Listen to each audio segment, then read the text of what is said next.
Wonderful. Thank you, Alex. Good morning.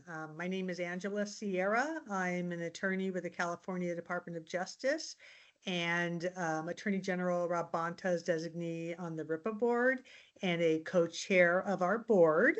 And I would like to call our meeting to order. It's October 16th, 2025 at 9:03 a.m. We have a full agenda, but we will begin by going around to introduce all of ourselves. Before we do so, I just want to welcome all of our board members and thank each of you for coming today and participating in our meeting. I want to welcome all the members of the public who are watching and listening, and we welcome your public comment. And I want to welcome all our Department of Justice staff who is always helping us, assisting us with these meetings and our RIPA work. So again, I'm Angela Sierra. I am a co-chair and Rob Bonta's designee on the board. I will turn it over to our other co-chair for her introduction, and then we will go around our virtual room for further introductions of our board members. Thank you so much. I'm Andrea Guerrero. I'm the Executive Director at Alliance San Diego. I am an appointee of Senate President Pro Tem Emeritus Tony Atkins. And I will pass it to Board Member Green. Good morning, Captain Darren Green, California Highway Patrol. I am a designee of Commissioner Shonda Rhee. Good morning, everyone, and I will pass it to Board Member Chauncey Smith. Excuse me. Thank you, Board Member Green. Hello, everyone. Good morning. My name is Chauncey Smith. I'm an Associate Director at Catalyst, California, and appointee of the Attorney General. I will pass it to Board Member Dobard. Thank you. Good morning, everyone. John Dobard, Vice President of Policy and Programs at Catalyst, California, and appointee of Speaker Emeritus Anthony Rendon. I will pass it to Board Member Kazi. Good morning. My name is Amina Kazi. I'm a civil rights attorney based in Orange County, California, and I'm an appointee of Attorney General Rob Bonta, and I will pass to Board Member Kajabi. Thank you. Good to see everyone today. I'm Lily Kajabi. I'm a professor of mathematics at Loyola Marymount University in Los Angeles and an appointee of the Attorney General's office. I'll pass it on to Board Member Diallo. Have you had a chance yet to introduce yourself? Yeah, thank you. Good morning. My name is Souley Diallo. I'm a supervising deputy public defender for the Riverside County Public Defender's Office, a board member of the California Public Defenders Association. I am an appointee of the California Public Defenders Association to this committee. With that, I will pass it to Board Member Ford. Good morning, Wade Ford, pastor of the 16th Street Seventh Adventist Church in the beautiful city of San Bernardino on the west side. I'm an appointee of Rob Bonta and excited to be here and honored to continue trucking down the lanes of change and transformation with you all. Pass it over to Board Member, is it Gomez? See, I think we actually may have all our board members. All our board members have introduced themselves. Go ahead. This is Manju Kulkarni, Executive Director of AAPI Equity Alliance and co-founder of Stop AAPI Hate, and designee of Speaker Emeritus Anthony Rendon. Thank you. Great, thank you. And are there any other board members who have not yet introduced themselves that are here this morning? Bill Armeline. Oh, go ahead, brother. No, go Bill. You're first. Your name comes before mine. Bill Armeline, professor in sociology, San Jose State, criminal justice chair, NAACP, San Jose, Silicon Valley, and Senate appointee. Go ahead, DJ. All right, bro. DJ Kreiner, Fresno, California, pastor of the St. Rest Baptist Church, and Fresno City Planning Commissioner appointed by Attorney General Bonta. Great, thank you all. Is there any other board member here this morning that has not had a chance to introduce themselves? No. Okay, Did Rich Randolph introduce himself? let's see. No, he has not. Let's see. And is Rich he knows here? better. Come on, Rich. Let's see, I'm having a Oh. hard time seeing everybody. I think he just dropped off. Let's see. Yeah, I apologize, Co-Chair Sierra. We did just get information that Board Member Randolph's maybe having some technical difficulties connecting. Okay, so hopefully he'll be able to connect back soon. Great. Okay, and Alex, then from what you can see, is that everyone today? I believe so, yes. Thank you. Great, okay. Well, welcome everybody. We can move to agenda item number 3, which is approval of our July 11th, 2025 full board meeting minutes. Those minutes were included in your packet of information that were emailed to all the board members. Why don't we give everybody a minute if they want to pull them up, and then we can entertain a motion for approval, and then hear if anybody has any comments or suggested edits to those minutes, and then we can take a second and do a vote. So I'll give everybody a minute or so to pull those minutes up and take a further look at those.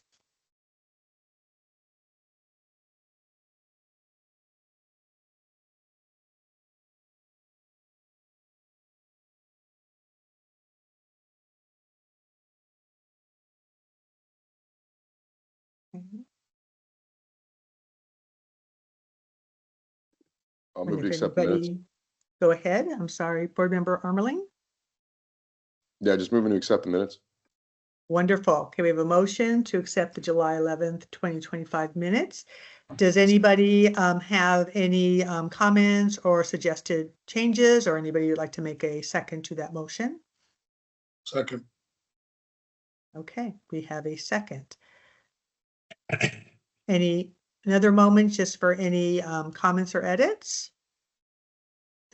Hearing none, can our Department of Justice assist with the vote, please?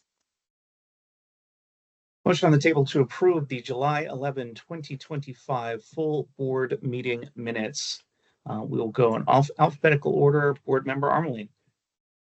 Approve, yay. Armeling, aye. Board Member Kreiner. Aye. Kreiner, aye. Board Member Diallo. Aye. Diallo, aye. Board Member Dobard. Abstain. Dobard abstain. Board Member Ford. Aye. Ford, aye. Board Member Green. Aye. Green, aye. Co-Chair Guerrero. Abstain? Guerrero abstain. Board Member Kajabi. Aye. Kajabi, aye. Board Member Kulkarni. Aye. Carney, aye. Board Member Kazi.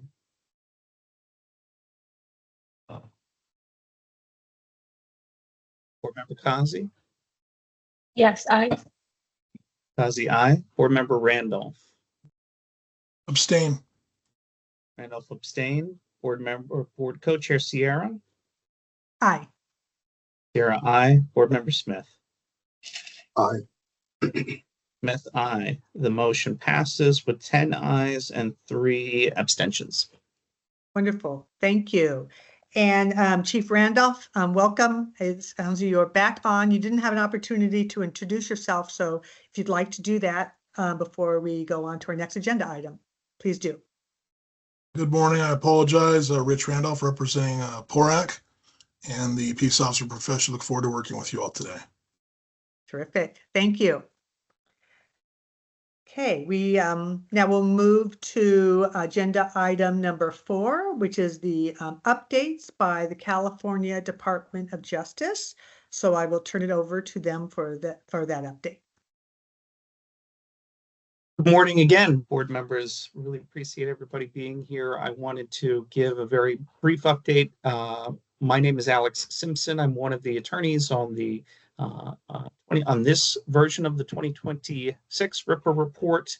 To give you an update of where we are in this report, our office is working. To give you an update on where we are in this year's report, our office is working on all of the chapters of the 2026 report, incorporating the board's feedback. And as always, we appreciate the board's guidance and attention as we begin finalizing the report. This is the second to last full board meeting of the year. We are set to have our final board meeting on November 18, 2025. At that board meeting, the board will vote on the recommendations in the report and discuss what it would like to see for the 2027 report. We have an agenda item, which is agenda item 10, I believe, on this agenda that we wanted to discuss before turning it over to the board for discussion in that portion of the agenda, which is the board's options regarding the annual publication date for the RIPA report. So as you know, each year, the Department of Justice collects stop data from state and local law enforcement agencies and analyzes trends within that data relating to racial and identity profiling. RIPA collects information about stops from start to finish, including the primary reason for a stop, any actions taken during a stop, and the outcome of a stop. The board also collects data regarding complaints against law enforcement officers by civilians. By statute, each year, the board publishes a report containing the board's analyses of stop data and civilian complaint data, as well as law enforcement training and the policies of law enforcement agencies and how those policies reduce or eliminate racial profiling. And that's each year. Most importantly, the board issues policy recommendations for eliminating racial and identity profiling in its annual report, supported by the data it has collected and the analysis it has done in these areas. The RIPA regulations required the board's first report to be published no later than January 1, 2018. Since then, the board has continued to publish its annual report on January 1 of each year, and currently the 2026 report is set to be published on January 1, 2026. We wanted to bring this to your attention because there's no requirement that the report be published on January 1 outside of the first report. The statute only requires that the board publish an annual report. This means that the board has the opportunity to decide when it should publish its annual report to maximize the impact of the report and ensure that its recommendations are taken up by the legislature and law enforcement agencies. So when making this decision, there are three significant dates or time periods that the board should consider. The first is when law enforcement submits its data annually to the DOJ. The second is the relevant timeframes of the legislative session, specifically when legislators begin to consider what bills to run for the year. And the third is the deadline for introducing a bill for the upcoming legislative session. So in order to maximize the impact of the annual report and ensure that the board's recommendations are taken up, the report publication date should be determined with these time periods in mind. As to the annual submission deadline, law enforcement agencies are required to report their RIPA data to DOJ no later than April 1 of each year. While DOJ begins processing the RIPA data as it is received from each agency, we're often not able to begin analyzing the data until May or June. This is because DOJ must sometimes clean the data after it is received to allow for accurate analyses. Additionally, there's sometimes delays in agencies' reporting of the data, which could further delay the DOJ's ability to comprehensively analyze the data. Because the data is not finalized until after April 1, a report publication date of January 1 of each year means that the board does not have a full year to review and consider the data and propose recommendations that arise from that data. Realistically, it takes roughly a month to prepare data for analysis, and initial analyses are presented to the board in May. Because the DOJ requires that period of time to finalize the report and the data after the final board meeting in November, there are only roughly 6 months available to work with prepared data given the current publication date. So if the board were to move the deadline for publication, this would change the amount of time that the board has to consider the data and allow more time for the board to utilize that data when developing the report and the recommendations. Another consideration is because the January publication date comes very early in the board's considerations in the calendar year of the timing when the board meets. The first full board meeting and the first meetings of the subcommittees are held without the board being able to review and consider any of that year's data each year, and without the opportunity to consider how that data should shape the work of each subcommittee. For example, this year, the first subcommittee meetings for the 2026 report were held between mid-February and early March. And the first full board meeting was held on March 13, 2025, before the April 1 deadline for the submission of law enforcement data. This meant that the board was not able to consider the current data when deciding on its vision for the current annual report. And it meant that each subcommittee had less time to consider how to incorporate that data into its analysis. If the report publication date were moved, this could bring the report more closely in line with the submission of the current data. In other words, moving the publication date would mean those first meetings of the full board and the subcommittees could also be moved to be more closely aligned with the analysis of the current data. Another consideration is the legislative session timeframes. Moving the report publication date could also potentially increase the legislative impact of the RIPA report. In California, bills must be introduced, move through relevant committees, and get voted on by both the Senate and the Assembly during the legislative session. The bills then make their way to the governor, who decides whether to sign or veto bills that are passed by the legislature. Importantly, the legislative session does not begin on January 1 and end on December 31 of each year. In other words, the legislative session is not aligned with the calendar year. The beginning of the legislative session is relative to when the last legislative session ended. Legislative session is a 2-year cycle. Calendar for the legislative session is governed by the joint rules of the Senate and Assembly, and it fluctuates by year and by where the legislature is in the 2-year cycle. So we're currently in the 2025-2026 legislative session. The first half of that session ended September 12, 2025. That was the last date for each house to pass bills so they could be considered by the governor for signing. Once the last legislative session ends, legislators often begin thinking about the bills they want to introduce for the next year's session. Generally, this happens in the fall of each year. By the end of the calendar year, many legislators have already decided on the slate of bills they want to advance for that legislative session.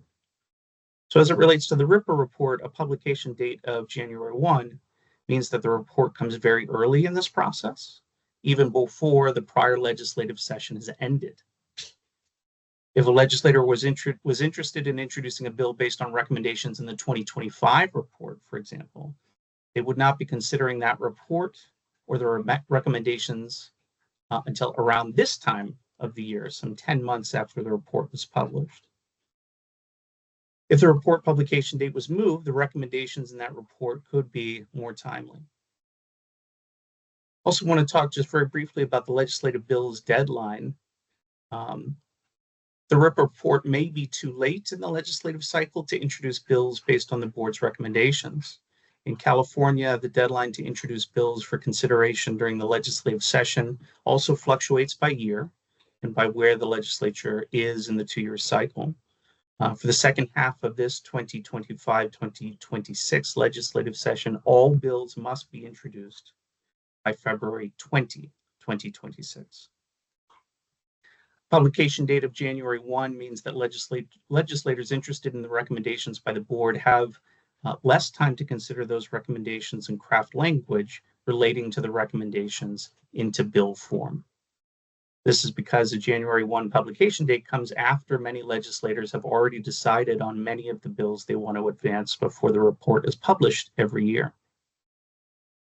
If the board were to move the publication date, this would provide more time for interested policy advocates to advance the board's recommendations and for the legislature to engage with those advocates and the board on particular recommendations they would like to add to the slate of bills for the legislative session. So as it currently stands, the board report may not be as impactful as it could be. And that's based on the publication date. It's out of sync with the submission deadlines for law enforcement agencies, and the initial board and subcommittee meetings of each year are not informed by that year's data. The report may also be too late for the current legislative session for legislators to consider when they're running a bill, and may be too early for the next legislative session to consider for the following year's bills. DOJ recommends that the board consider moving the publication date to March 1 of each year. This will make the report more closely aligned with the data and with the legislative session. The board could also propose another date if it would prefer. I want to just close by explaining that there's no vote on this update at this time. We're introducing this for the board's consideration and discussion, and there's time slated, as I said, on the agenda as agenda number 10 for the board to further discuss. There's also time set aside for the board to consider and vote on the publication date at the November board meeting. Thank you so much. Great. Thank you, Alex. Really appreciate it. It gives us a lot to think about. Alex, I know, as you mentioned, agenda item 10, we will be has agendized to discuss this issue, even though not taking a vote today, but to start discussing this issue. And I assume that you and others will be available during that discussion if board members have questions, either clarifications or additional points that maybe haven't been raised that they may wish to ask you. We will absolutely be available, and if there are any things that the board would like us to research or talk about before the November board meeting, please let us know, and we can work on that before the November board meeting. Okay, wonderful. And I do see Chief Randolph. I saw your hand up. Thank you so much, Board Member Sierra. So I apologize to all my colleagues here. Today is the Great Shakeout, and it starts at 10:16, so I will have to bounce out for just an hour, but I will be back with my camera on to sit here and work with this next meeting. But I just wanted to make sure, since Alex is here, there's a lot of concerns I've gotten and text messages I've received throughout the state regarding his statements right now. I want to see when we're going to go over 10. I mean, I don't know. I'm looking at it. We work at different variances. There's some items I'd like to bring up, and I'd like to talk to him and have some discussion with the board members, Chair Sierra. So I just wanted to throw that out there. Okay, no, thank you. So, okay, you're going to be on the Great Shakeout, you said, for like the next hour or so, and then we will see you back. And item number 10 is toward the tail end of our meeting. So no, I'm here with you guys till 9:50, and then I'm going to go out and handle my disaster preparedness and sign my necessary paperwork, and I will rush back. Okay. So okay. It'll only be for like 40 minutes. Got it. Okay. Thank you so much. Okay. So I'm sorry. I have to piggyback on what Chief just said. I'm in a hospital, and I know that we have our Great Shakeout. Now, my interruption may not be as long as I don't got as much paperwork. I just got to jump up under the desk and a couple of other things. So it just may be just a moment, and I'll be away. Okay. Thank you for letting us know, and everybody, good luck. Hopefully this is a quick and a very helpful drill. Okay. With that, since we will be coming back to this issue at agenda item 10, for now we will move on to our next item, agenda item, which is the co-chair report, agenda item number 5, which I will be giving on behalf of myself and Andrea. So I have 2 topics, just want to give an update on. The first is regarding prior board member Chief Kevin Menson, who was the Police Chiefs Association designee on the board this year. And Chief Menson has advised us that he is unable to continue to serve on the board and has had to resign. So we want to thank him very much for his participation on the board this year and for his contributions to our work this year. And also to let you know about that, and to let you know that we have not yet been advised by the California Police Chiefs Association who the new designee on that association's behalf will be. But that we will keep the board posted on that issue. So again, a big thanks to Chief Kevin Menson. And the second topic I wanted to update the board on is my presentation on behalf of this board to the Posts Commission at its regularly noticed commission meeting this last September. It was on September 9th, and the commission invited us to come and make a presentation, so we were on the agenda. And it was a very, very productive, I think, productive presentation and productive discussion with the commission. And I wanted to give the board the highlights of that. And I think, as you will see, there's a number of very interesting, important topics that were raised that, I think we can further discuss as we're talking about different aspects of our report, as well as vision moving forward. So first of all, I just wanted to let you know kind of my presentation. What I did is I wanted to make sure the commission knew that as a board, we want to continue building our relationship with Post, and that, we are really committed to that. And we believe that a strong partnership with Post really will benefit all of us reaching the goals of RIPA. So to that end, I provided a short overview of the RIPA statute to the commission, and primarily as it pertains to our responsibility as a board, as it pertains to post-related issues. For example, the work that the statute requires us to do with respect to reviewing RIPA-related training, for example. I also spent a few minutes talking about general observations of our annual reports that we have issued to date, with a focus on providing some examples of the disparities we have continued to see and explaining our holistic approach to analyzing those disparities. And then finally, I gave an overview on our update on our current work as a board related to Post this calendar year. Most specifically, the focus that we are taking this year, as well as we will be taking next year on the field officer training.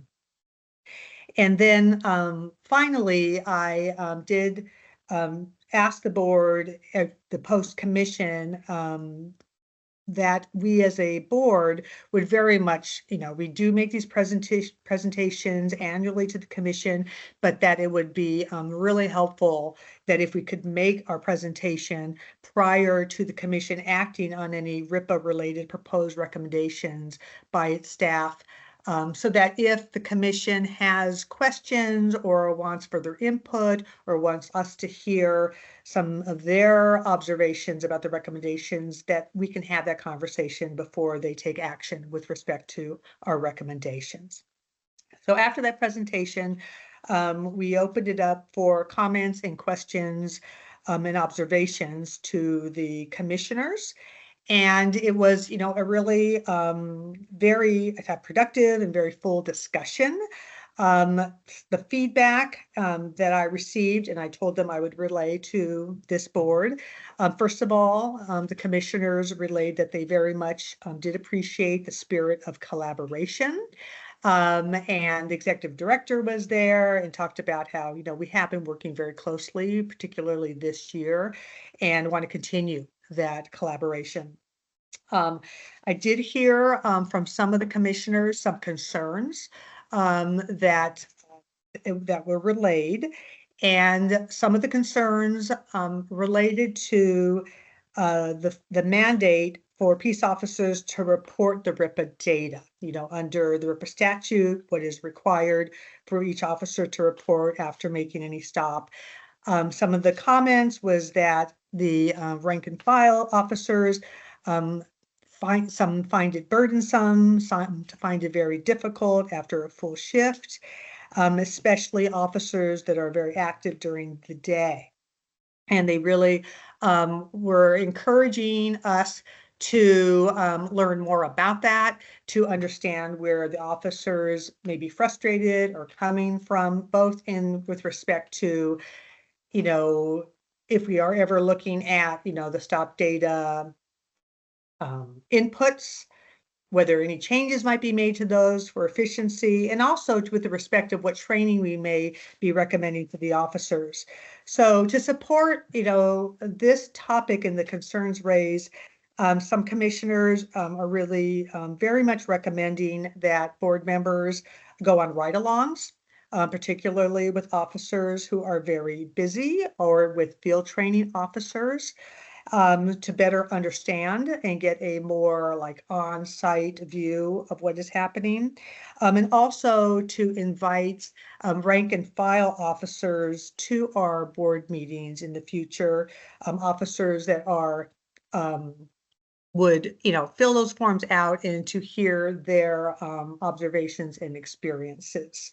So those were two key suggestions by some of the commissioners.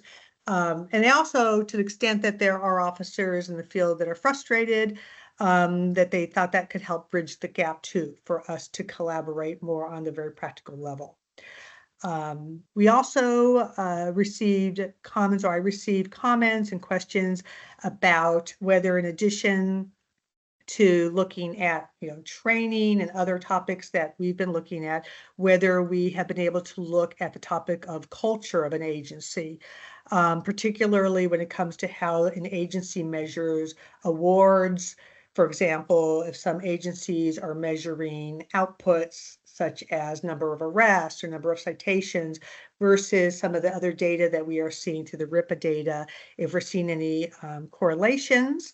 And also if what we are doing or what we can do to help analyze what we can do to figure out a culture of an agency and what we can suggest to make changes to culture. Because as one commissioner noted, you know, you can have as much training as you want and continuing to add training, but you really, if you're not changing culture, it won't be as effective.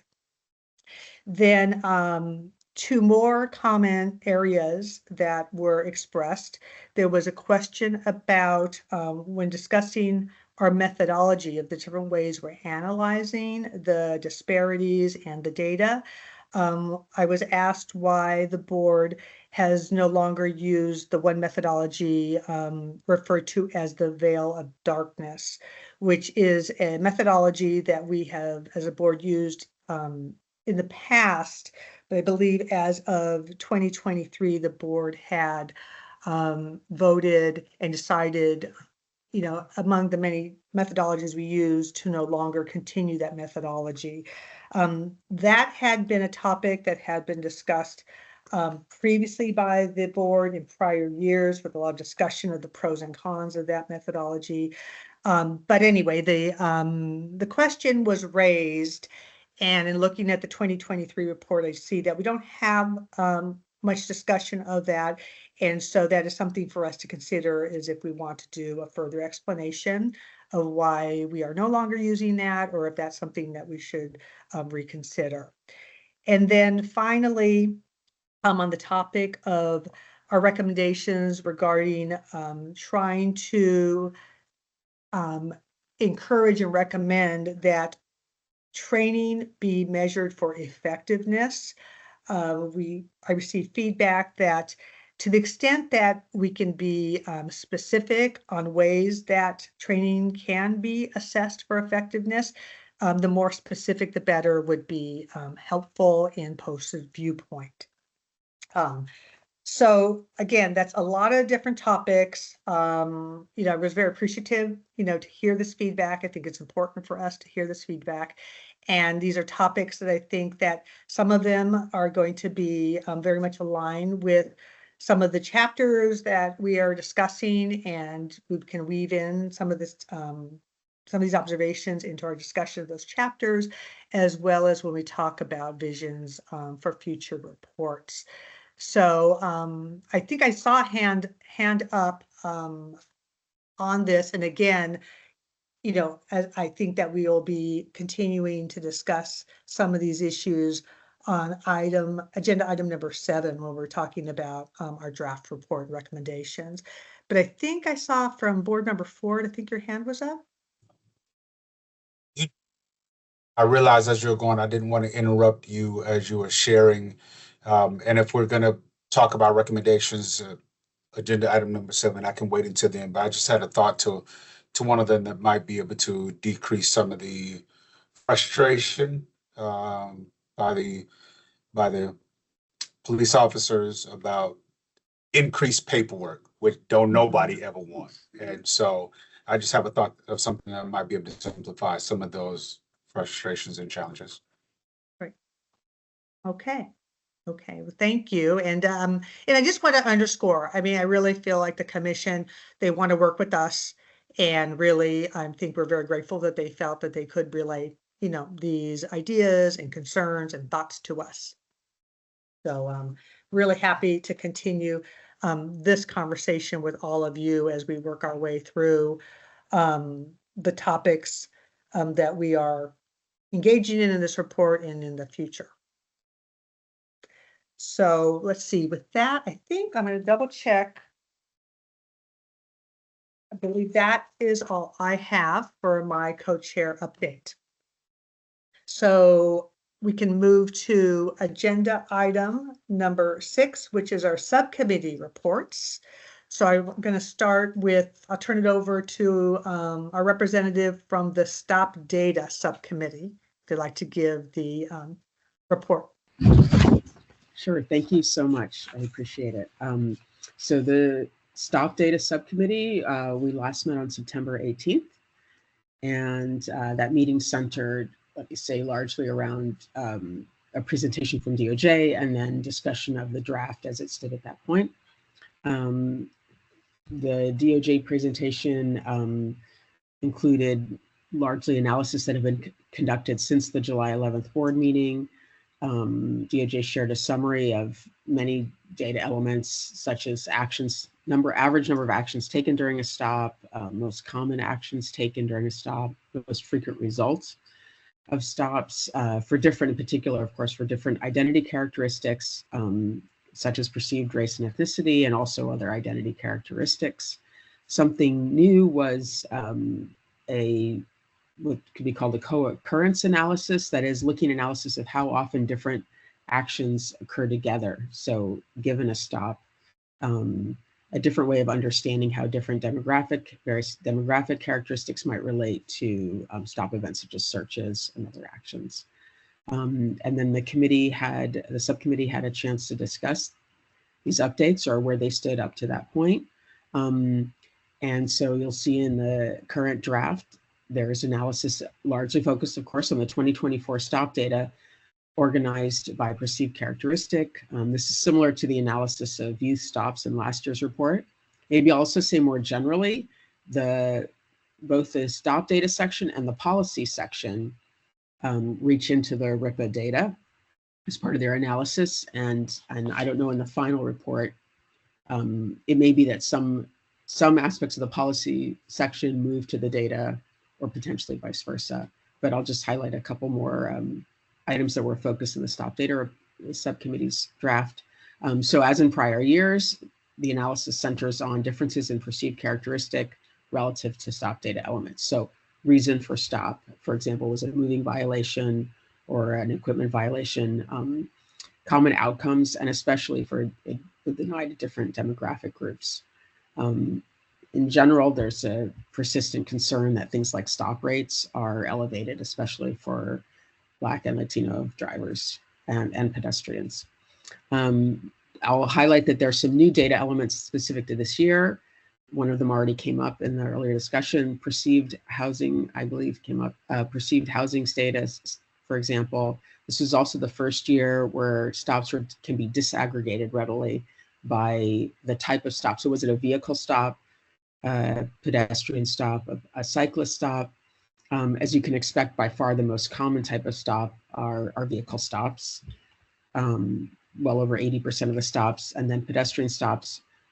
Cyclist stops represent only around 1% of the data, but nevertheless, it's of interest to see how are there differences in search practices, especially with respect to race and identity for each of those types of stops.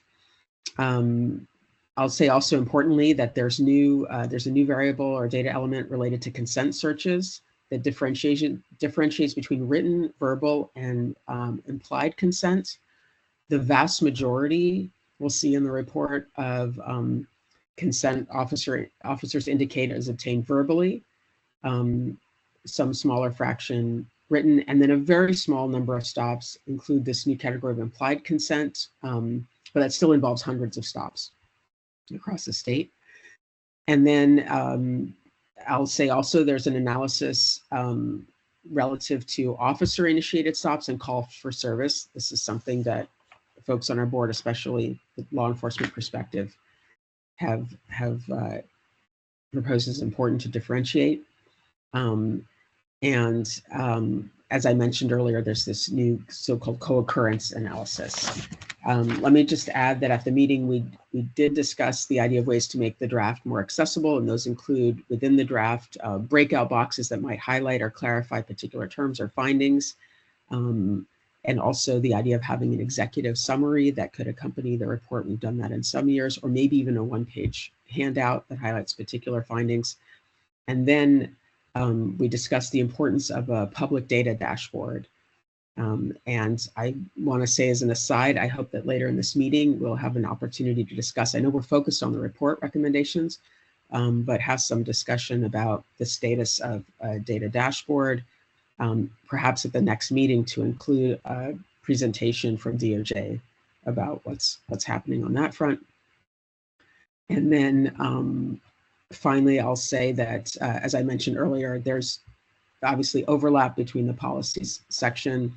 So for ease of reading, we might decide as a board that some aspects belong under the data section or policies, and some of those changes, I understand from DOJ, might be reflected in the next draft that we'll get in November.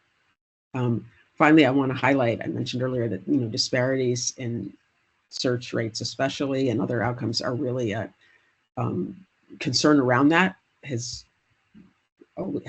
fueled the interest in having this board, and I hope that we'll continue to really focus on not just the findings, but then what recommendations we can make as a board. All right, let me stop there. That's essentially what we're up to at our last meeting. Thank you very much. Great. Thank you, board member. Let's see. Oh, we have Kajabi, thank you. And I have her hand raised by board member.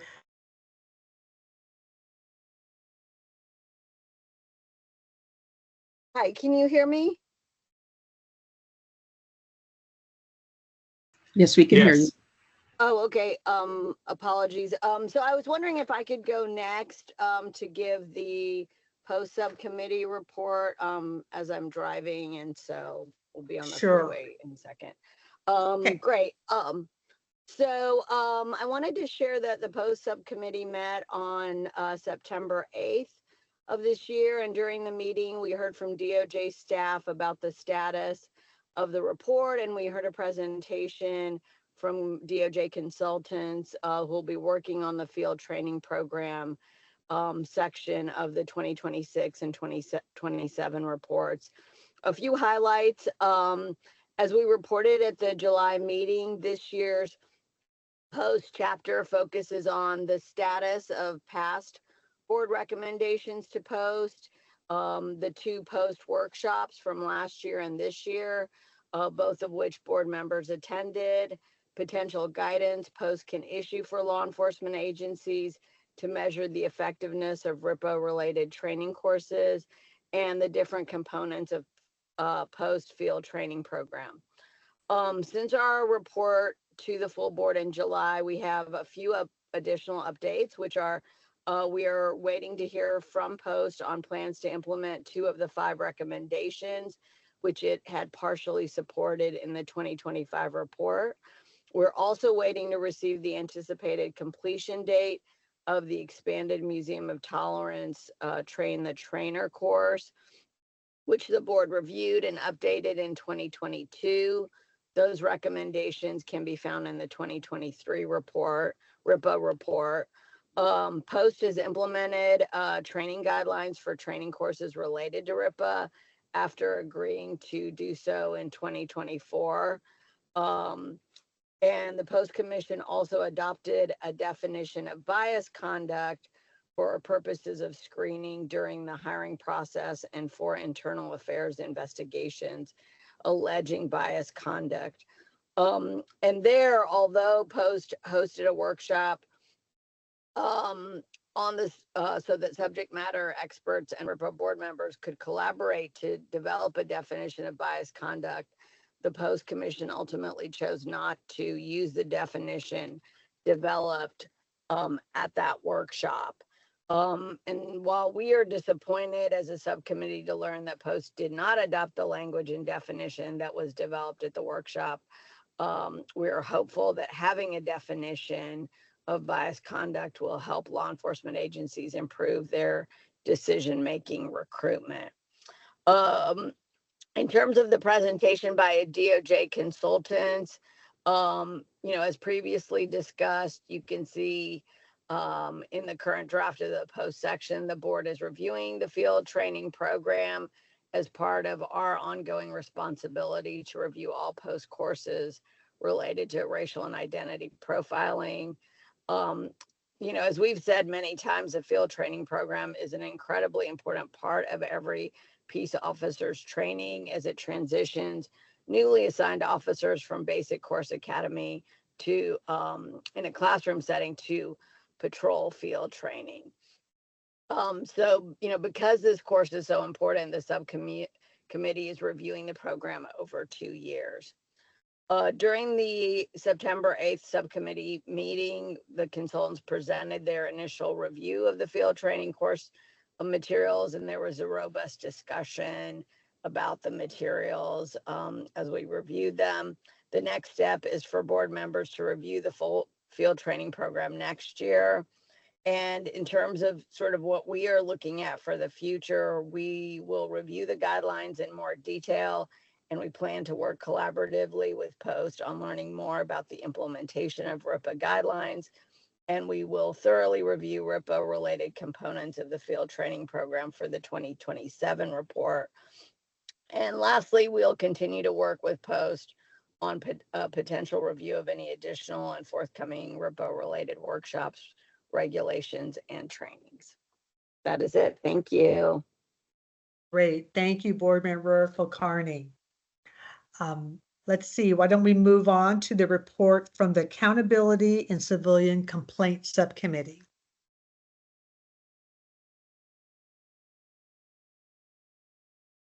All right. Thank you, Sister Chair. I really appreciate it. Thank you for passing the baton over to me, to my fellow commissioners, and to our board. What's up, Rich? Hey, bro.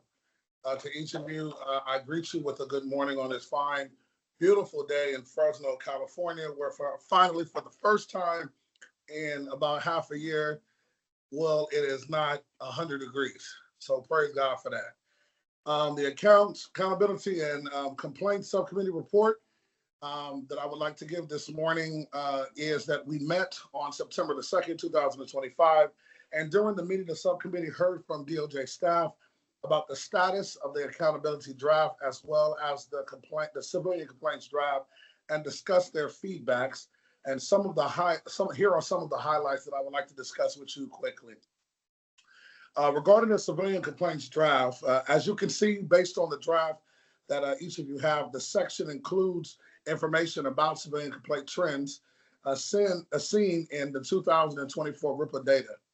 A portion of the drive also includes an update on the ongoing litigation in the case of LA Police Protective League versus City of LA.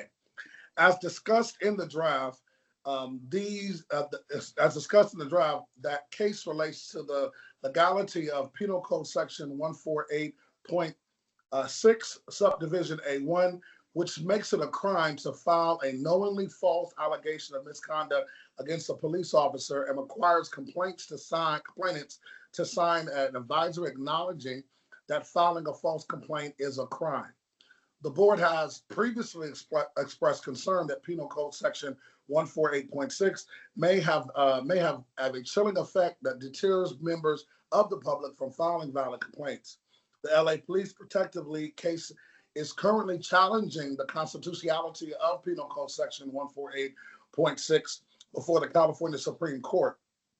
The court has not published its decision yet, and if the court's decision comes out before the final publication date for RIPA Board's 2026 report, the civilian complaints section will include an update on that case. These additions are in the complaints draft of the report that the board now has for its review, and you are more than welcome to take a look at that and review it in your leisure. Regarding the accountability draft, the subcommittee also engaged in a robust discussion of the accountability portion of the 2026 report. As you can see in the draft, the accountability section has two main portions. The first is a discussion of civilian oversight agencies, COAs, and how COAs can work to address racial and identity profiling and improve public safety. The second is an assessment of SB2 data and officer decertification. This is a continuation of data that the board has reviewed last year. As the section on COAs, the subcommittee highlights the importance of independence in ensuring that COAs can address issues they see, including racial and identity profiling. The subcommittee discussed the following recommendations regarding the use of COAs, which can be found in the report, in the draft report. COAs should explicitly incorporate the elimination of racial and identity profiling as part of their efforts to increase public safety. COAs should assess whether they should process the qualities of an effective civilian oversight entity, particularly the features of a robust COA that correlates with the elimination of racial and identity group biases in both high and low discretion interactions, and expand or implement those factors consistent with their own model. COAs should have unfettered access to their agency's annual RIPA data and civilian complaints data, both in relation to all vehicle and pedestrian stops and civilian complaints alleging racial and identity profiling and other information related to the reported data. COAs should analyze RIPA data to identify any racial and identity disparities and policing practices, and if any exist, propose changes to the policies and practices aimed at remedying these disparities and continue to monitor those disparities over time. COA should develop additional ways to use the RIPA data in a way that is consistent with their model and mission, and look for ways to strengthen their existing model. As to the SBC2 data, the subcommittee wanted to highlight some of the numbers as discussed in the report draft. Specifically, page 2 of the draft reports that while 1,552 complaints relating to the racial identity complaints reached a disposition in 2024, only 3 of those complaints were sustained. The subcommittee is concerned that only 3 of these complaints were sustained. This low number of sustained racial and identity profiling complaints raises questions about RIPA reporting agency method and investigating and adjudicating such complaints. In the coming years, the subcommittee would like to take a closer look at RIPA reporting agencies' internal processes for collecting, investigating, and deciding the outcome of these complaints to determine what factors may be contributing to this disparity. This can be found in the Vision for the Vision for Future report section. So, Mr. Chair, that concludes our report for our subcommittee. Please, if there's any questions or comments, please address it to myself or to the person that's probably more intelligent than me. That is Brother Bill. Thank you, Board Member Kreiner. Okay. Not seeing any hands, and I'm sure we'll be discussing further this update, this report when we talk about the report itself. So for now, then we will move on to our final subcommittee, the State and Local Racial and Identity Profiling Practices Subcommittee, for their report. Yeah, and I will be giving that report. Since the last time the full board met, the policy subcommittee had its third and final meeting of the year on September 24th of this year, which focused primarily on reviewing the updated draft of the policies chapter for the 2026 RIPA report. At the meeting, the DOJ team provided an overview of the chapter, and the subcommittee provided further guidance and direction. Part of our discussion included policy recommendations for the chapter.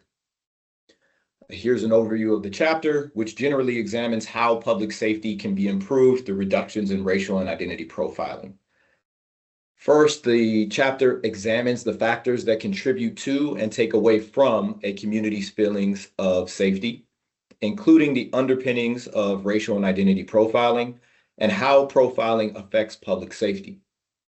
The discussion includes the impacts of racial and identity profiling on factors that influence public safety, including the impacts on public health, the economic costs of racial and identity profiling, and how racial and identity profiling erodes public trust in law enforcement, diminishes civic engagement, and negatively impacts community members' mental health, potentially decreasing feelings of public safety.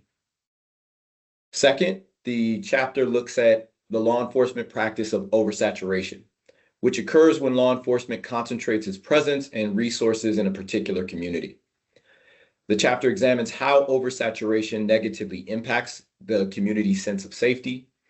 The section also includes a discussion of how alternative enforcement technologies are utilized in oversaturation policing and how some of those enforcement technologies relate to racial and identity profiling. Third, the chapter provides an overview of data-driven research supporting the elimination of pretextual stops to improve public safety. It also examines how jurisdictions in California and across the country have implemented policies to reduce or eliminate pretextual stops and how those reforms have contributed to a reduction in racial and identity profiling. Fourth, the chapter includes an analysis of the 2024 RIPA data. There are three main analyses in the chapter. First, the chapter discusses the 2024 data related to Terry stops organized by perceived racial and identity groups. A Terry stop occurs when an officer conducts a pat-down search of an individual's clothing to determine whether the individual is armed and dangerous. The board has previously discussed and made recommendations that officers have probable cause for all stops or searches, including Terry stops. As in prior years, the 2024 data show there are racial and identity disparities in Terry stops. Next, the chapter looks at the 2024 data relating to particular elements of a stop, including stop duration, actions taken during the stop, and the result of stop, organized by perceived racial and identity group, as well as an analysis of disparities in individuals perceived to have limited English proficiency or limited English fluency, sorry. Finally, this chapter analyzes the 2024 data to see if there are racial and identity disparities at the agency level. These analyses are critical to interpreting stop data and informing effective police practices that promote public safety. We wanted to flag for the board that the analyses you see in the policy section are going to be moved to the stop data section. That's for ease of reading and to make the sections consistent and how the data is presented. You'll see that change in the next draft of the report in November. The chapter concludes with database policy recommendations to support improvements in law enforcement practices that will promote safer communities. There are three main recommendations in the report.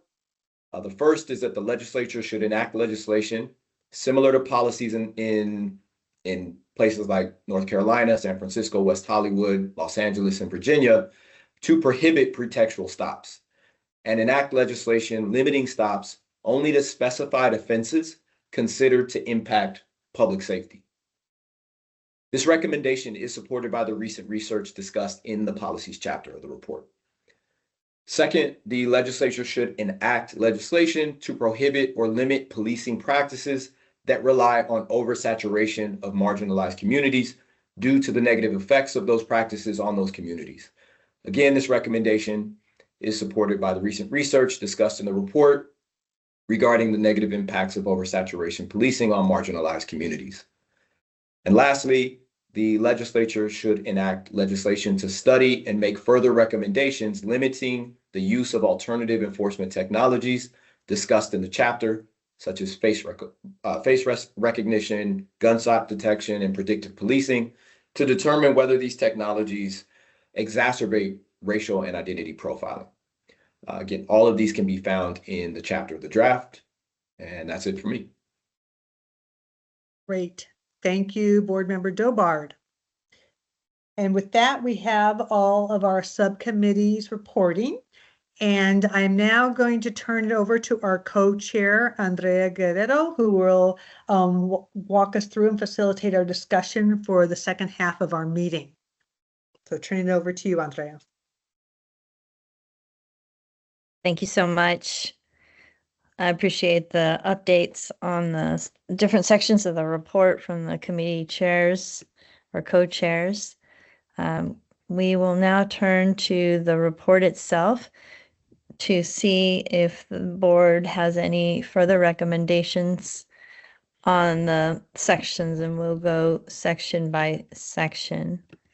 This won't be, go ahead. Oh, I apologize, Board Member Guerrero. We have we also have a presentation from our research services section about the data from this year's report, so that the board can consider the data, the analysis that our office has prepared for the board's consideration. My apologies. I think I skipped that. Take it away. Thank you. I'll go ahead and share my screen. While I'm presenting, I can't see anybody's camera or hands. And so if anybody wants to speak up and get clarification, please go ahead and do so. Feel free to interrupt me. But I'm excited to be here today. My name is Dr. Eric Van Holm. I am the lead analyst for RIPA, working with a great team over in research services at the Department of Justice. And I'm excited to share a final version of what we're including in the report. We've worked all year to complete the analyses that were requested by the board, and I'm presenting today to give us a final overview of what is contained in the 2026 RIPA report. RIPA was passed to track and contribute to the elimination of racial and identity profiling by law enforcement agencies. And we produce an annual report to offer transparency, accountability, and recommendations towards that goal. With a report that long and detailed, I can't present everything that we've done this year. It will be over 200 pages, and I'd probably need 200 minutes to do it all. But today I'd like to give an overview of sort of the main finding of the report and focus on one of the larger analyses that we completed. And so we won't do a lot in this presentation. I've only been given 30 minutes, but instead we'll try to do a more limited amount and go into depth with it. And we presented a lot of the baseline findings in the past throughout the year, and so I'd like to link them together in this presentation. But to give the broadest overview possible of the data again, in 2024, we had 533 agencies report over 5 million stops. As part of the form that is filled out, for every stop, officers enter the perceived race, gender, age, disability, language fluency, sexual orientation, and housing status now. Across those demographics collected, there are disparities that are present for communities based on their perceived characteristics. There is a consistent pattern across the factors of stops, whether it be how the stop begins or actions taken, or the outcome of stops. And gaps exist between minority and majority groups in California. At sort of a high level, and just to begin observing these disparities with just the presentation of different racial groups and the representation of racial groups in the stops that were recorded. And so here we compare the percentage of stops to California's population. If stops were evenly distributed across communities, we would expect that more or less the percentage of stops for each racial group would match the state's population. But we see that there are differences. While Blacks constitute 5% of the state's population, they make up 12% of stops. While Hispanics and Latinos make up 36% of the state's population, they represent 43% of stops. And conversely, while Asians are 12% of the state's population, only 6% of stops are of Asian individuals. And so we see these disparities at even sort of a high level. Beyond stops just occurring, we can observe differences in how those stops proceed. For instance, we can look at the average number of actions taken during a stop across all stops. And as we see, Blacks have the most actions on average in a stop with 0.94, almost one action per stop. They're closely followed by Native Americans who have 0.93. And at the other end of the distribution, Asian and Middle Eastern, South Asian have the fewest. Looking at all stops in the data. But if we look only at stops that have at least one action, where one action occurs, because many stops don't feature any actions, those differences in racial groups are somewhat more muted, though still present. When looking at stops with one action, Black individuals have on average 2.83 actions per stop. And on the other hand, Middle Eastern, South Asians have 2.33. And so the gap between the highest group and the lowest group goes from about 0.7 actions per stop to 0.5, which is why we have to be careful when we're trying to understand the source of these disparities, as the difference here relates both to the number of actions taken per stop, but also the frequency with which a stop has an action for different groups. This graph displays the 4 most common actions that occur across stops, and here is broken down by gender. The 4 most common actions are asking parole status, detainment, handcuffing, and searches. Searches are broken down by whether consent was the basis of search in this case. And here we see disparities as well. Looking at which actions are taken, transgender men and women are more likely to have all 4 actions occur during a stop. Transgender women and girls are more likely to be detained and handcuffed as part of a stop. While transgender men and boys have the highest rates of parole requests. And depending how you break down the searches, they're quite similar. And so we sort of observe 3 steps here. Cisgender women are the least likely to have the actions taken against them. Cisgender men and non-binary persons are sort of a middle group of how likely the actions occur. And transgender men and women are the most likely to have all 4 of the actions occur. Housing status is a new variable that we began collecting this year, and it is really illuminates a lot of differences that occur within the data. And here we see those same 4 actions taken, and we see really large differences based around what a person's perceived housing status is. The unhoused, the perceived unhoused, are have a rate of 4 times as high for all of the 4 actions. Almost half of stops for the unhoused population feature a detainment, and 38% end in handcuffing or have handcuffing occur during it. And we can also look at different features of a stop and how that those relate both at sort of how as a standalone feature and how that those relate throughout directing the course of a stop. And so here we look at stops divided by, again, the perceived unhoused status, and we're going to stay with the unhoused for a minute because the disparities are so large. And we first look at how a stop begins based on whether it's officer initiated or generated by a call for service. And the unhoused are far more likely to have their stops begin with a call for service. Almost 42% of stops begin with a call for service compared to roughly 8% for the housed population. 59% of unhoused stops are officer initiated compared to 92% for the housed population. And that isn't isolated, because we can also look at how stops begin in a different way, whether it begins based on reasonable suspicion or a traffic violation or another cause. And unsurprisingly, the unhoused are more likely to have a stop begin due to reasonable suspicion. There is a strong correlation between those two things. They aren't directly measuring the same thing, but they're highly interrelated, whether a stop begins based on a call for service and whether it begins on reasonable suspicion. And importantly, that informs later events within a stop. All of these things are interrelated, because here we see the result of a stop, again, broken down by perceived housing status. And stops for the unhoused are more likely to end in arrest than stops for the perceived housed population. 47%, almost half of stops of the unhoused end in arrest, while only 11% of stops for housed individuals result in arrest. This graph is almost a little harder to read because the bars shift so far, but it's the dark blue category that's representing arrest rates.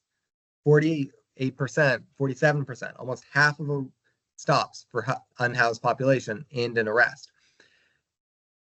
And so we can try to take those things together.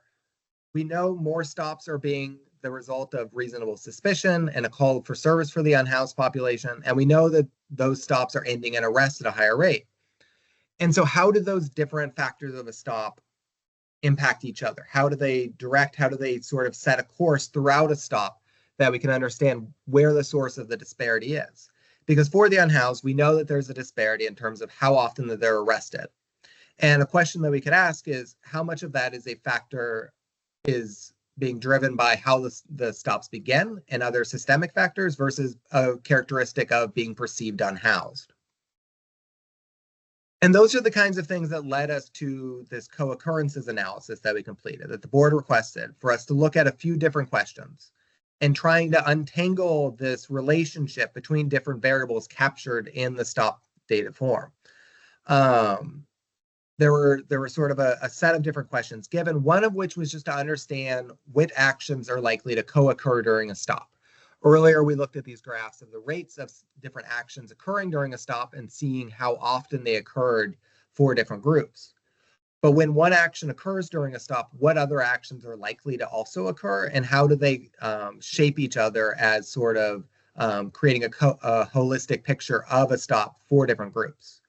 And beyond that, we wanted to understand how demographics impacted the likelihood of different events occurring, and also understanding how that impacted sort of the results of stops as an outcome. And so first we took a look at what actions co-occur, and these are correlations. Correlations can show whether two things tend to occur together, a positive correlation, or whether they tend to not occur together, which would be a negative correlation. This graph only shows positive correlations because it's just looking at actions that did occur. Earlier versions of this had lines for no actions, which I think sort of clouded the picture. And so we limited it down to actions that did occur within a stop. And we can see which actions tend to co-occur, which actions, if one of them occurs within a stop, another action also tends to occur. Importantly, though, the RIPA form does not ask officers to list the order that actions occurred. And so we can't say that when one action occurs first, something is likely to happen next. We only know that whether they both occurred during a stop or did not occur.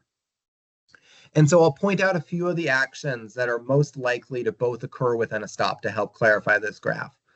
So when we look at search occurring within a stop, there is one of the highest correlations, one of the things that's most likely to also occur during that stop is the use of force through various means. That's one of the strongest correlations. That if you know that force occurs during a stop or that search occurs during a stop, you have a better chance guessing that the other occurs as well. Similarly, detainment, also highly correlated with force, also highly correlated with search. These are a cluster of the most common actions that don't only occur across stops the most often, but they tend to occur in the same stops. And that when one occurs, the other is likely to occur as well. And so this maps out which actions are most likely to co-occur. And you can also see which actions tend to not have any relationship. that consent to search has a low correlation with sobriety tests. So these are happening in very different stops when they do occur, but we can see which actions tend to occur within the same stop.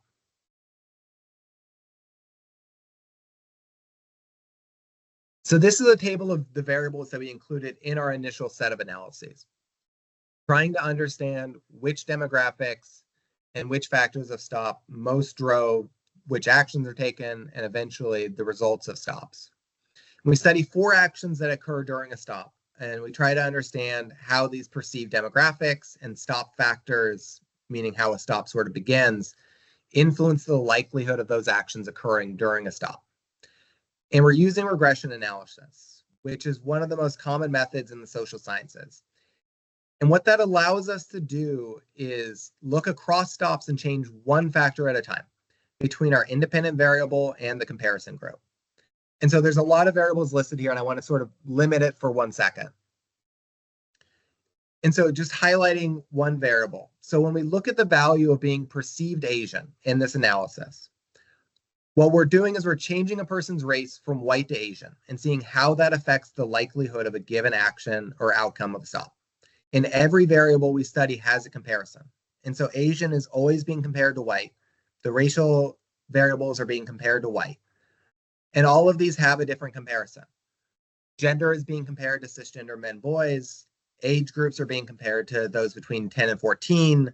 Straight and heterosexual is being compared to LGBT+. All of these have a comparison group. And when we're changing it, we're changing one thing at a time to try and identify the individual effect of that factor, putting everything else constant, keeping everything else the same during a stop to understand the independent effect of that. Because as we know, the unhoused population, as we showed, are more likely to have stops that begin for reasonable suspicion, and they're more likely to be arrested. And trying to understand, is it that they're unhoused that's driving that arrest result? How much of it is the way that the stop begins that's driving that result? Or is it all of those things together that have independent effects? Right, and so for the reason for stop, right, we're also comparing that to reasonable suspicion. If the reason for stop is other, we're comparing that to reasonable suspicion. Everything has its own comparison group. And so this is our first set of regression results, and we're going to go through a few. And we're testing what variables impact the likelihood of handcuffing in this case. The bars in green that are going to the right indicate that the variable is more likely than the comparison group to be associated with handcuffing. The orange bars to the left indicate a negative relationship, that variable compared to the comparison group is less likely to result in handcuffing. So as I already accidentally clicked, let's limit the information again, just to go over the result for Asian to try and pick up some of the intuition here. Compared to a stop of a white individual, and we keep everything else about the stop the same, the individual has the same age, the same gender, the same other demographics, the stop begins in the same way. You find 2 matching stops, except one is of an Asian individual, one is a white individual. Looking at the race of Asian, they are less likely to be handcuffed during a stop than a white individual, keeping everything else the same. All of these different demographics have a relationship to handcuffing, but we can set all of that aside and just look at race with this one line. And we can show that Asian perceived individuals are less likely to be handcuffed as part of the stop, regardless of how it starts, than white individuals. And all of these other variables have an independent effect too. And so I'll review all of these in a little bit more depth, and we'll go a little bit quicker with future analyses. But to sort of work through these, starting with race, as I already said, Asian perceived individuals are less likely to be handcuffed than white individuals. Other race similarly, which is including, South Asian, Middle Eastern, the multiracial, they are less likely than white individuals, holding all else constant, to be handcuffed. Black and Hispanic perceived individuals are more likely to be handcuffed as part of a stop than white individuals. Looking here at gender, so the comparison group is cisgender men. Cisgender women and non-cisgender individuals are less likely to be handcuffed as part of a stop holding all else constant, age, race, other demographics, how the start stops, then white individuals. Both are negative. That's consistent.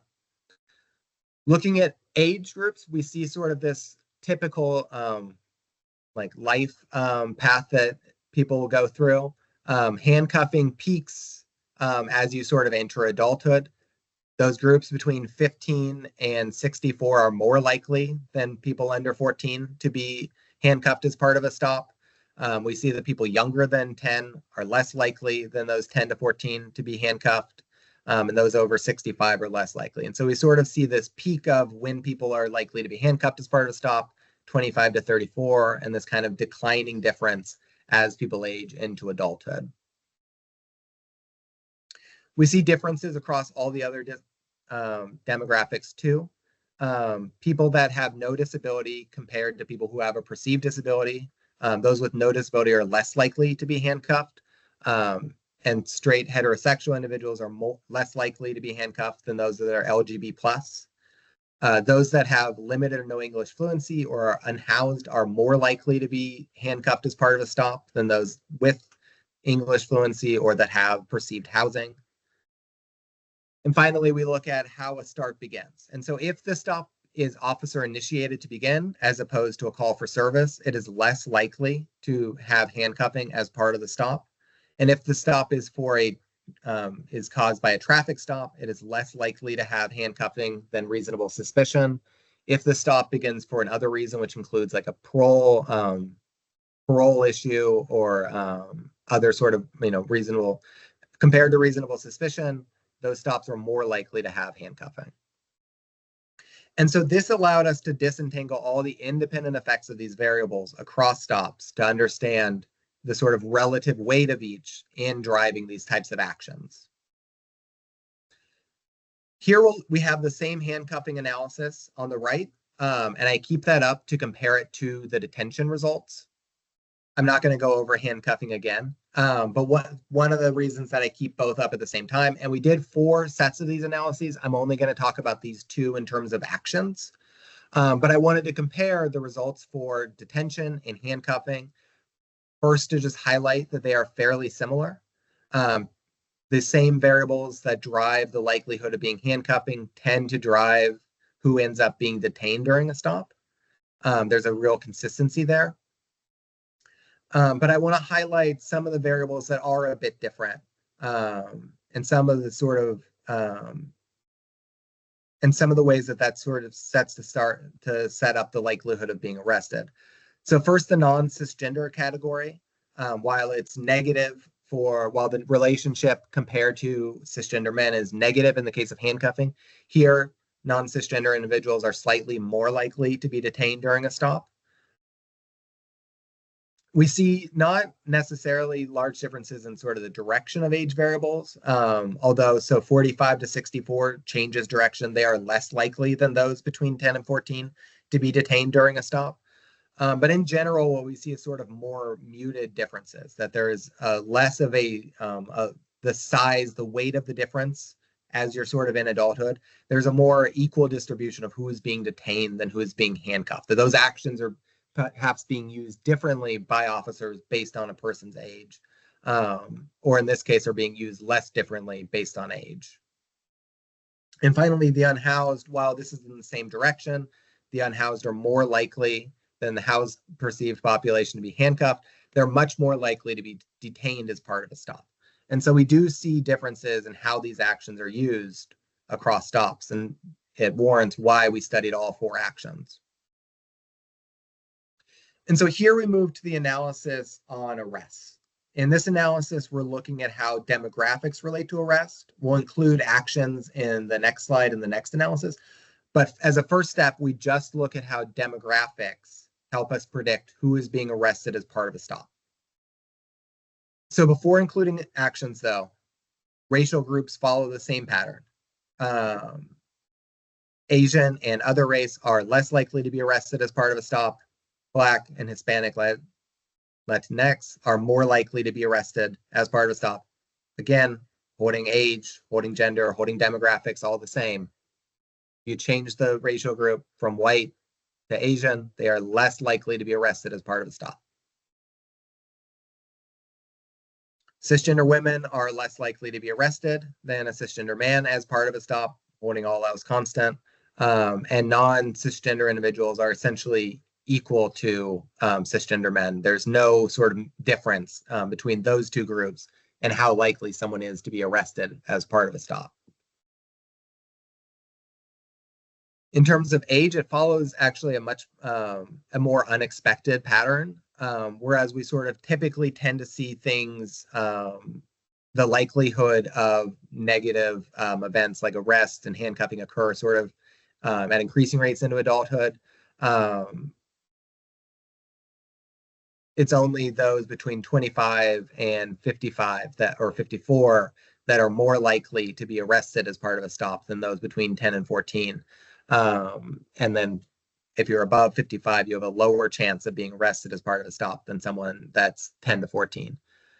And so that was sort of an unexpected and a different pattern than what we had anticipated. I'm aware of how much all of this is, and so I'm not going to talk about the other demographics or the reason for stop. These follow, in general, the other analyses pretty closely. And so here, what we do, though, is we include actions as a predictor for arrest. And so we'll start there. So now we are looking at a stop, both how it begins in terms of the reason for the stop and whether it's officer initiated. We're looking at the demographics of who is stopped as part of the stop. And we're also including actions that occur during a stop as predictors of whether that stop is going to end in arrest. And so those actions are included here at the bottom. And we can see that detention, handcuffing, and being searched or frisked are all positive indicators of whether someone will be arrested during a stop. And being asked for consent, separate from whether you're searched, if you are asked for consent, you are less likely to be arrested as part of a stop. And so these actions all are strong predictors. We can see the relative difference that they make in terms of the length of the bar, the size of the coefficient, how much of an impact that these have on the likelihood of arrest within a stop. In general, looking at arrest, these results are consistent with the earlier analysis, but there are two differences or a few differences that I want to highlight, which sort of led us to sort of further analysis. First is the direction of being perceived Black in this analysis. As shown here, when actions are included, Black perceived individuals are less likely to be arrested than whites. And so we included an additional analysis to clarify what that analysis means, what that finding means, because it should not be taken that Black individuals are less likely to be arrested sort of writ large in California. It's specifically when we're including actions as a predictor of arrest, and we'll make that more clear. But a few other variables changed direction too. Non-cisgender compared to cisgender men, while there was no difference without the actions included, when we include actions, non-cisgender individuals are more likely to be arrested. And the age 55 to 64 also becomes positive. And so in general, regression allows us to look at all stops and change one variable at a time. That's what I've tried to emphasize, that we're changing one thing at a time. But sometimes two variables are so interrelated, so highly correlated, it can make it difficult to disentangle those things. And that is largely what occurred with the result for Black earlier. And so what we did is we did an additional analysis, a final analysis that looks at Black sort of as a particular singular group. And what we found, I think, is quite illuminating considering sort of the purpose of RIPA. And so I'm only going to focus on those variables here, and I'll try to do this sort of step by step. When we look at the result for Black in this case, what we see is that Black individuals perceived as being Black are more likely to be arrested than white individuals. And this isn't quite holding all else the same. This is only looking at cases, or I shouldn't say cases. This is looking at instances or stops where the actions were not taken, where that there was no search, there was no handcuffing, there was no detention, there was no consent. In those situations where none of those actions were taken, Black people, Black perceived individuals are more likely to be arrested than white perceived individuals. And when we look at those actions, we're looking at those actions in stops that are not of Black individuals.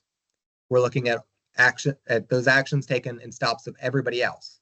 And in those stops of everybody else, being searched, being handcuffed, being detained, indicates that someone is more likely to be arrested, being asked for consent, has a negative relationship. And so those are kind of the baseline findings, and those are what we had found earlier before we included the actions in the analysis. But what we do here at the bottom is we include an interaction. And that looks at the particular impact of these actions on Black perceived individuals. And so let's take one line and sort of focus on it, because the same intuition holds across all of them. We know that we know from this analysis that if a stop is of a Black perceived individual, they are more likely than a white individual to be arrested. And we know that if somebody is searched as part of a stop, they are more likely to be arrested than someone that is not searched. And here, the variable for both of those things together, being Black and being searched, is negative. But what that means particularly is that if a Black perceived individual is searched as part of a stop, they are less likely to be arrested than a white individual that is searched. In the case where those two people are searched, the Black perceived individual is less likely to be arrested as a result of the search. And so what that is indicative of, and it's across these different actions as well, handcuffing and being detained, is that it's an indication that these actions are being used disproportionately in certain communities, and that they are less predictive of how the stop is going to end. That a Black perceived individual will be searched, and with nothing found to sort of warrant arrest, they will be released after the search. There are more searches of Black individuals that do not generate finding anything that leads to arrest. And similarly, individuals are handcuffed at a higher rate. We know that Black individuals are handcuffed more than white individuals. More of the time, Black perceived individuals that are handcuffed there's not a determination that they are going to be arrested. Similarly with being detained during a stop. And so these results, I think, are really illuminating of some of how stops occur across different communities, and the different ways that these actions, the different ways that these stops occur for different individuals based on their perceived characteristics. And I know that was a lot, and that's a lot to end on. I think that is a really, I am confident in that finding, and I'm really glad that we sort of pursued it to fully understand what it speaks to and going into the report. And the disparities are sort of spread across the entire report.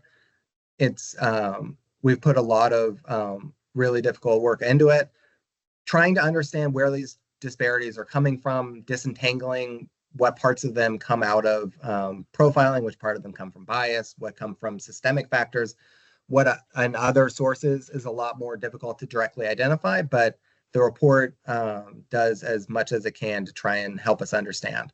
And so thank you for your time. Thank you for the opportunity to present. And I'm happy to take any questions about anything I've talked about today.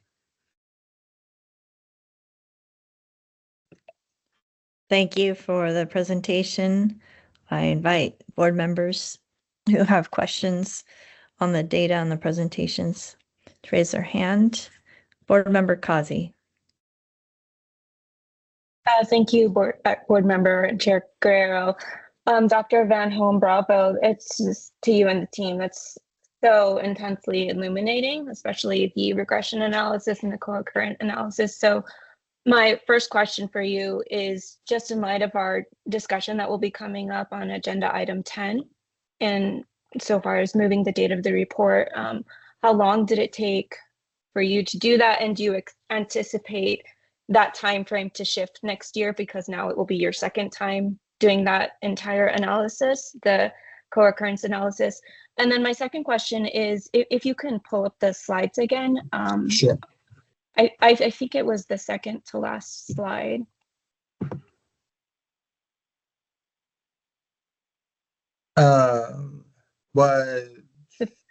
Yes, this one. Was it the one If with you the can go forward. interactions? No, yeah, I think it was this one. So I'm really intrigued by the age category of 0-1 to 9 years old. So for those children, and I'm really surprised to see that they are only 0.01% less likely to be arrested in this particular slide. Could you explain that a little bit? And with that, I'm wondering if the N is ever so small for any one of these categories that it might kind of skew the results a little bit, where, you know, if there are only 5 or so 0-1 of children in that age category, that it kind of misrepresents it a little bit. But if you could discuss that. So those two questions about the length of how long it takes to do this analysis, and then this one. Well, so the analysis altogether took about October now, probably, you know, 2 to 3 months to fully run. And we've only sort of completed these additional analyses that we only kind of developed this final analysis that we only developed as we were sort of seeing the results and wanting to make sure that we were as clear as possible in explaining them. In future years, if the board wanted us to repeat this analysis with new years of data, if they wanted us to extend it, it wouldn't take, it would take less time, considering that we've sort of done, you know, a lot of the scaffolding that we do on earlier analyses means that we can do it quicker in the future. And so if this was something we wanted included in future versions, it would be easier to sort of replicate year over year.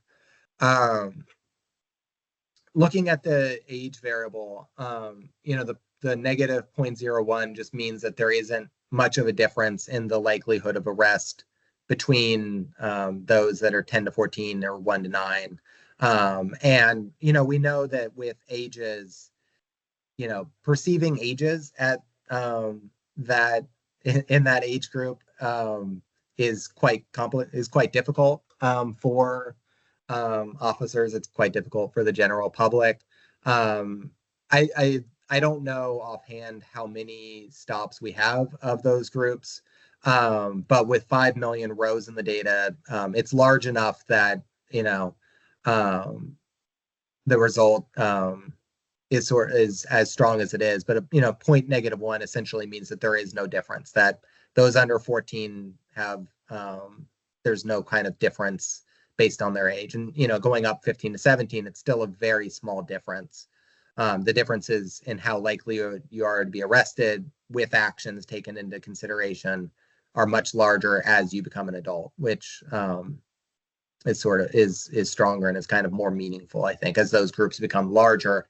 And so, yeah, if there were only 5 instances of people between 1 and 9, the results wouldn't even calculate. And so there was a large enough group that we were able to run the analysis using them.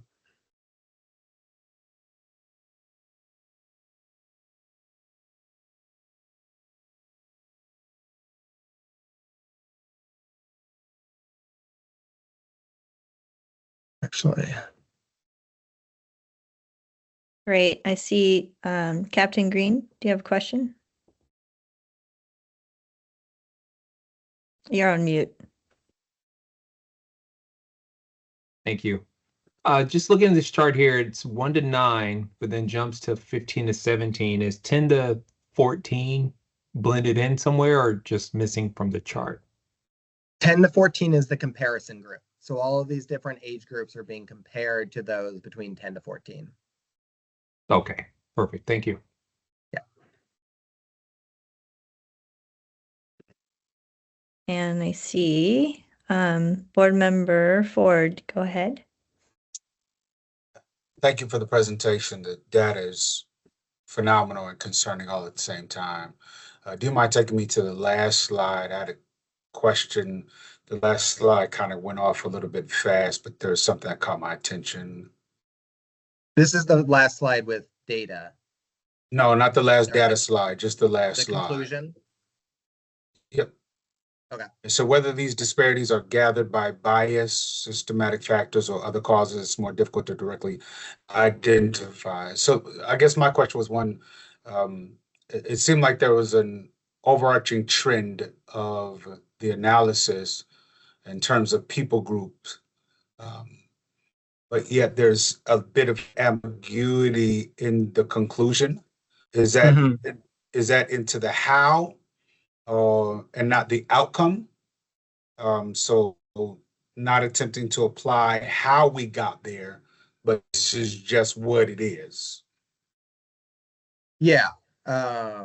You know, I can show quite clearly that there are disparities in how often people are arrested. But it's much more difficult to show why. And we know that there's multiple factors that are going to drive the why.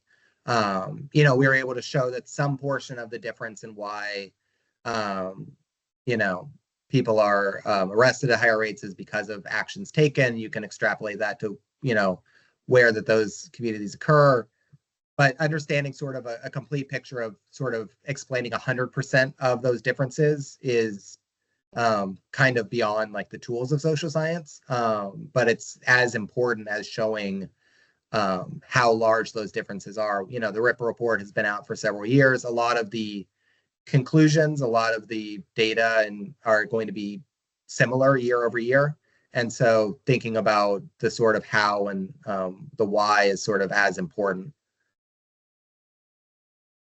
So thank you for that. So it doesn't address necessarily causation, right? Yeah. So I get it that this is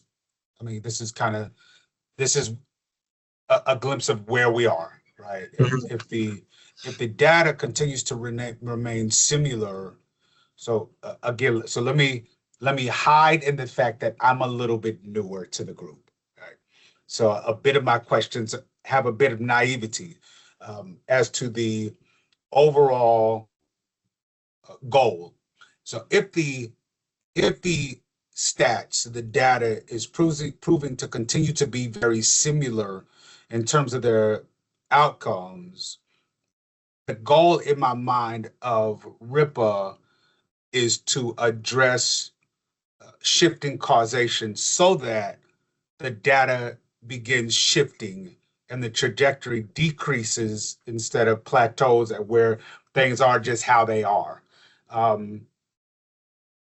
Are there some factors within what RIPA contributes that there is seen in any significant change in the outcomes of the data over the years that can continue to be reinforced? Or are you saying that the work of RIPA, while valuable and noble, the data still continues to remain the same? To some degree, where this is getting to the questions beyond like my role. I work for the board, and so I answer the questions that you all ask of us. And so I can tell you that the data is similar year to year. There have not been sort of substantial decreases, despite, you know, the efforts of the RIPA board and efforts of, you know, different policymakers. And we can, you know, continue to find ways to sort of study and try to identify ways of decreasing disparities. You know, and that would be certainly a positive use of the RIPA's powers. But yeah, the data has not shown sort of, you know, large decreases year over year in sort of these disparities. Got it. Thank you.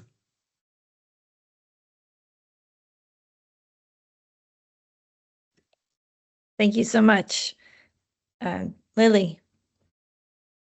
Thank you. Thank you so much, Eric. I really appreciate this presentation, and I really appreciate the challenge that's, you know, in front of you, in front of all of us, to take these analyses, in particular this co-occurrence analysis, and to really make it visible to, so we can all understand it in plain speak, if you will. Could I ask you to hop back to actually that correlation grid for one moment? Yes. So it's the pinkish purple slide. Yeah. I wanted to just highlight, because I'm trying to think of, the data shines a light, and then what policy or recommendations does it point to? And I just wanted to note in the bottom corner where it says ask for consent to a search and consented to search, and the relationship between those two. So if we looked at the different columns where they intersect, it's a very strong positive correlation, meaning to me, this says that if someone's asked to consent to a search, essentially no one declines. And so it does raise a question, does the public know that they would have some right to decline a search? Or maybe I'll say very conservatively, at a minimum, we have no evidence that people know they have a right to decline a search. And so in a situation where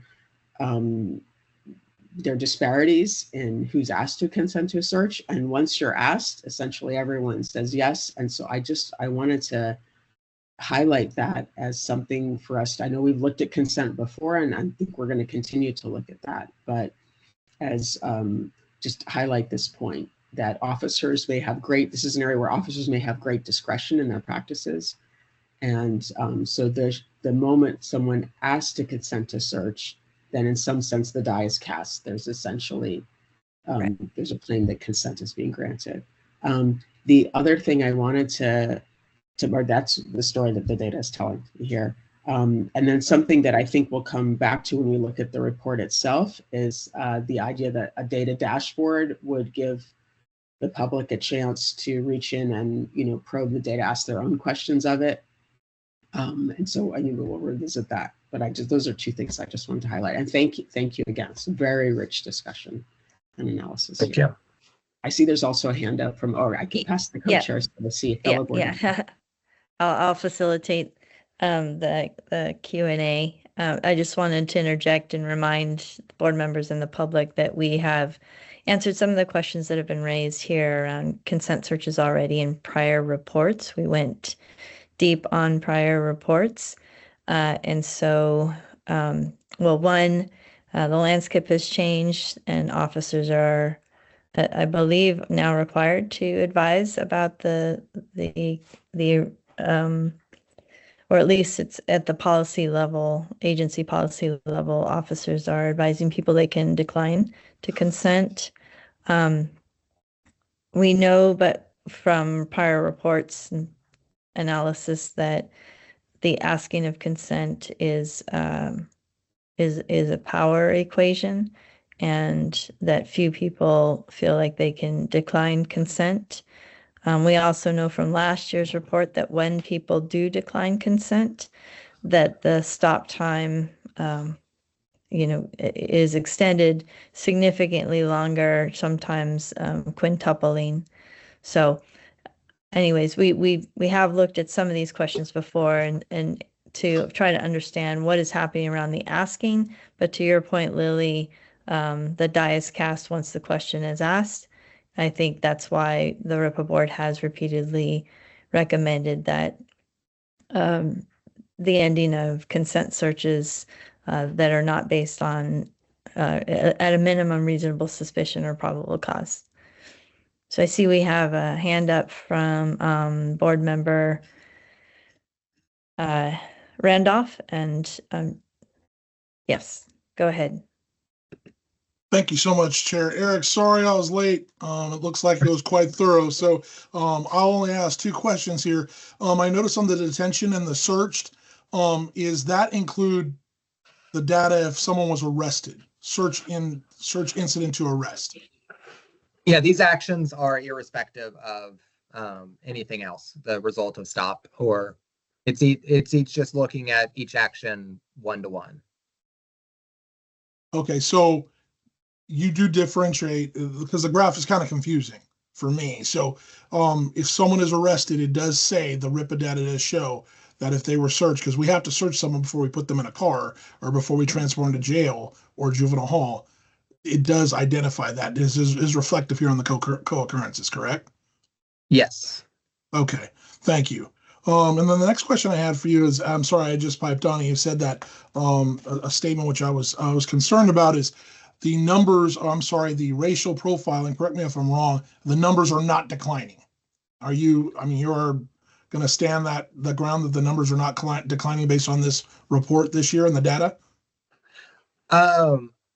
Okay, I guess I don't want to say that overly specifically because I have not looked across. We have not done longitudinal analysis, but they But are the generally. statement, I'm sorry, I logged on and I did hear the statement. It sounds like there's not a decline based on the data. In general, the results are consistent across these different analyses. Okay. That is what I Okay. will say. So on that note, I'm very glad you made that statement, because what I'd like to do, and I'd like to throw it out for this board as well as DOJ, that we are collecting data. Wouldn't you say, Eric, that we're collecting more data now in 2026 than we were in 2024, or even when we launched? Yes, the number of questions and demographics we collect Okay. has expanded. So that means more data collection, more stats, more data to be analyzed, and more things to process for us as a board, correct? Yes. Okay, as well as peace officers, they have more data that they have to input as well. So the more data, more to analyze, more things that we could identify. Thank you so much. So that was it, ma'am. Okay, thank you. I want to make sure all board members have an opportunity to ask any questions they might have. Okay, so this was a board member Kazi. Yeah, just quickly to piggyback off of your prior comment and board member Kajabi, Dr. Van Home, I think on one of your slides, you did show that people who were asked for consent were consent were actually less likely to be arrested. Was that correct? Yes. Asked for consent is a negative predictor of being arrested. And of course, that's holding all else constant. And so, all these other actions are kind of set aside. But yeah, it's a small negative predictor of arrest during a stop. Okay, thank you. And I know we're going to be getting into the report itself, and so there may be additional questions that are data related from our review of the report. And so why don't we get into that in the interest of time? Does that sound good? Okay. All right. So just a reminder to the public that we will have an opportunity for public input after the board discusses the report. And, why don't we start with the stop data section. We had a report out from board member Kajabi on that section. And I'm pulling my own version of that up.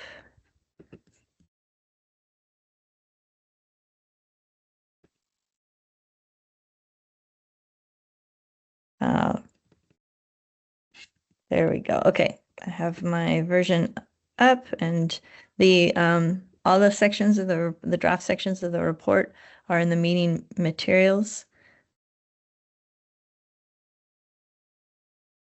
Okay, board member Kajabi.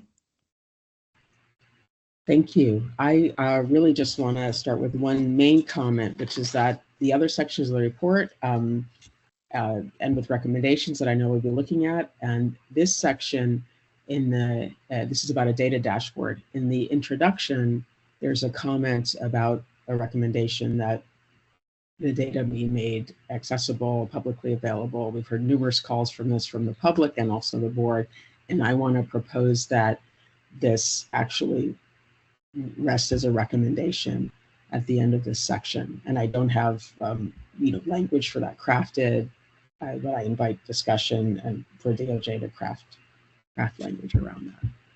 And I think that's so central to the work we do. That's the main thing I wanted to share.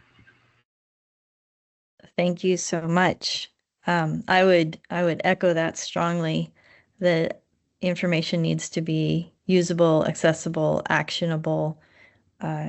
I'll share that I was recently visiting with a local law enforcement agency Board Member Randolph, I will be going on a ride along this week. Just want you to know I heard you. But anyways, I was getting familiar with the tools that they use, and one of the tools they use is something called Blue Team, and maybe other law enforcement agencies are familiar with it.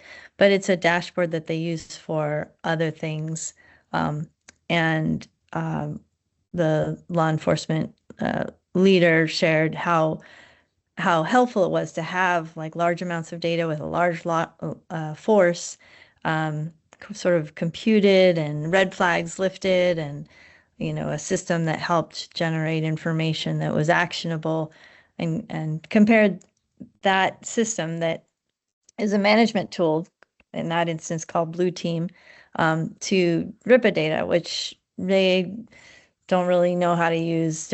It's too much data, and I think we've long known that a dashboard could be really, really, really, really helpful, and I would just underscore that as not only a point for a recommendation, but a really like perhaps a primary focus for next year to make the information usable, accessible, and actionable.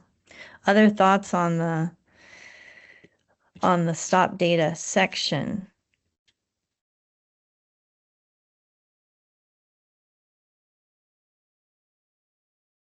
I have a question, just Go for my ahead. clarification about the housed versus unhoused. I think the data Dr. Van Holm showed was that most stops of those who appeared unhoused were during, I'm sorry, housed. Most stops of those who were perceived as housed occurred during traffic stops. And I'm just curious how maybe Board Member Randolph or others could enlighten me how officers determine during a traffic stop, like whether someone is housed or unhoused.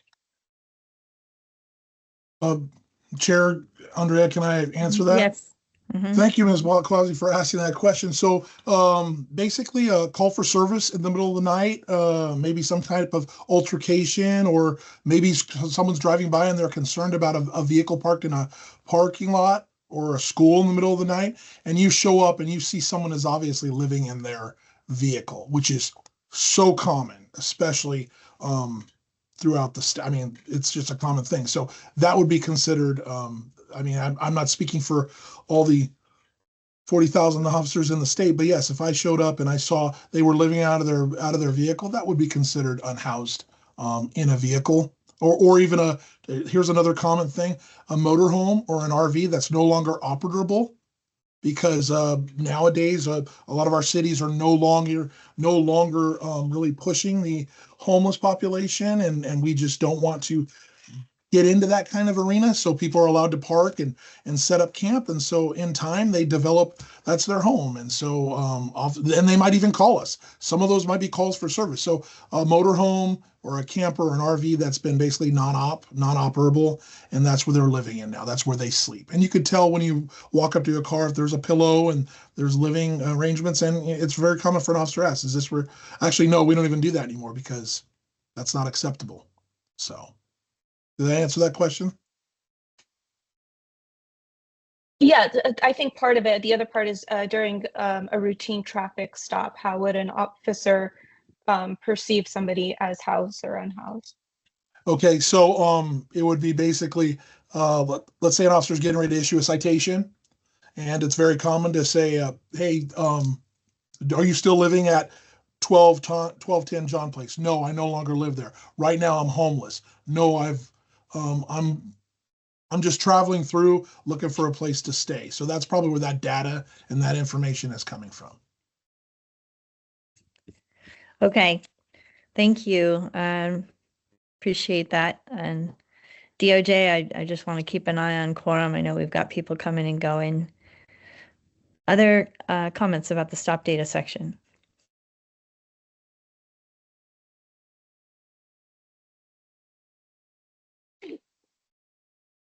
I know I had, while you're thinking about whether you have any additional comments, I had some suggestions. One was in the paragraphs throughout describing percentages. It's not clear what the percentages are of, like what is the denominator in the calculation for percentages. It would be really helpful if throughout the text stated, X percent of what? What is the denominator? It's not mentioned, it's not clear. That would be very helpful. I see that this section doesn't have a lot of the charts that we were just shown, so I assume those are going to be added later. Is that correct, DOJ staff? But also get a pack of the marble silvers, the lights. Yeah. If Yeah, you are the shorts, please. Shorts. okay. If you're not a board member, yeah, I should do that, please go yeah. on mute. To DOJ Apologies, staff. Co-Chair Guerrero. I did hear the question, and in terms of the charts, that my understanding is that those charts that we're talking about are either going to be as part of the stop data section or in the appendix. The report. Okay, great. And then if I could just add one more question or suggestion on page 7 of the stop data section, there's it's subheader calls for service. And I think there are calls for service subheaders throughout. It would be helpful to see a breakdown comparison of calls for service stops by race against discretionary stops by race. So we know that discretionary stops make up 90% of all stops, and it would be interesting to see what is the breakdown of stops by race for calls for service to compare against stops by race for the discretionary stops. Is that possible?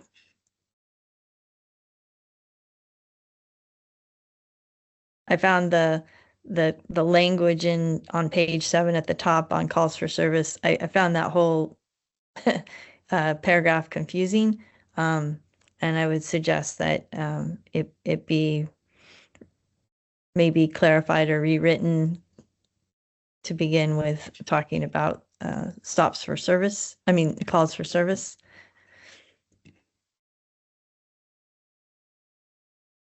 Thank you. Did I see another hand go up?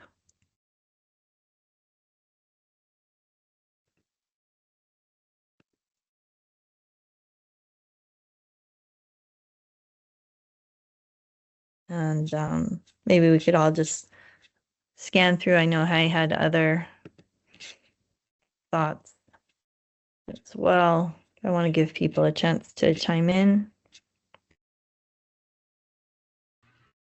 May I just ask procedurally, if we were to add a recommendation, is that something we should affirm now in some way, even though language be finalized for November, or can that be taken from any board member? So we just, so this idea was suggested, but I'm of course interested what do the board members think. And I just want to emphasize in terms of the data dashboard, we know now law enforcement's going to great lengths to collect this data, DOJ to great lengths to compile it. And some law enforcement agencies have been able to launch their own dashboards, but not all agencies can. And so I'm reiterating my call. But yeah, so procedurally, do we need to affirm this as that we want to draft this recommendation, or? Yeah, I think, we're not voting on the recommendations until the next meeting, but we could pull out more discussion here. I've underscored your thoughts about a recommendation, adding a recommendation. I think if that was something that others thought could be put in, then DOJ could work on that. Angela? Oh, yes. Yeah, on that issue, I too think that this could be really helpful. And right now it seems like it's this, we have a general concept, but it has discussed earlier, this may be like the next year, like looking at maybe other ways, other ideas that might help move the needle, on issue of disparities and profiling. And Andrea, from the input you've received from that particular law enforcement agency, this could be very helpful to agencies to really look at their own, their own folks and own units and see if there's policies that need to be adjusted or where they should focus that could actually help move the needle. But my question is, if we have a recommendation, is it, and in one respect, it's very general, like a public dashboard, but is it, and that we want to focus on it, but is it ready for a recommendation on what that even would look like? Because is that something we would want to explore more next year, is like, what would be helpful? What would be the model for that? I'm not sure. I'm just thinking this out loud. Is that, do we want to make more of an assertion that is something really important? We want to, that is a goal, but whether we're ready for a recommendation of, what type of access, what type of dashboard or public site would be the most helpful. I'm just not sure. Those are questions I have. Yes, and I see Lily's hand is up. So we know that the Department of Justice is working on a dashboard. We don't know what the update of that is. Lily suggested we get an update on that at our next board meeting. I think that's a good suggestion. But I think I think it would be worthwhile for the board to express in this instance to the Department of Justice that that it really prioritized this, because I'm not sure there's been much movement on this, and we're 10 years in. We will be 10 years in 2026. So I think an expression of the seriousness of this would be worthwhile. Lily, did you have a more to add? You said it. Thank you. On both fronts. Yeah. Getting Board it up members, and adding urgency. Thanks. great. Board Member Smith. Yes, I strongly support the development of a data dashboard. I think it would make the data more transparent and publicly accessible. And I think that's one of our big picture goals here. So I strongly support it. I have a question. So we currently have the appendices that are released in conjunction with the substantive report itself. So just thinking about the relationship between the appendices and the data dashboard, would it alleviate the need for the appendices and all the content that DOJ has to go through there, or would that still be happening in conjunction? Well, the appendices are like the charts. Those are statutorily mandated. So those are going to come out regardless of what's in our report. Those have to come out along the categories that the statutes and regulations prescribe, right? And those are agency level data sets. I think what we're talking about here is a data dashboard that is intelligent and interactive. And it would be great. In fact, we don't have enough time in this year, but in the coming year, to have like a meeting dedicated to what a data dashboard could be, because there's some really dynamic things out there. And again, we don't know what DOJ is doing on this, but I think there are prototypes that are pretty exciting that would be really, really helpful. There are other California departments working with different kinds of data sets that have data dashboards that could serve as models. So something different than the statutorily required tables.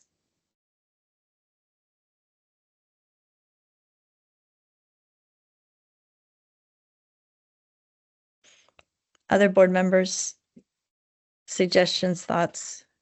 We've heard a few folks really make strong statements about a data dashboard, an expression of urgency. Does anyone feel like that's not important?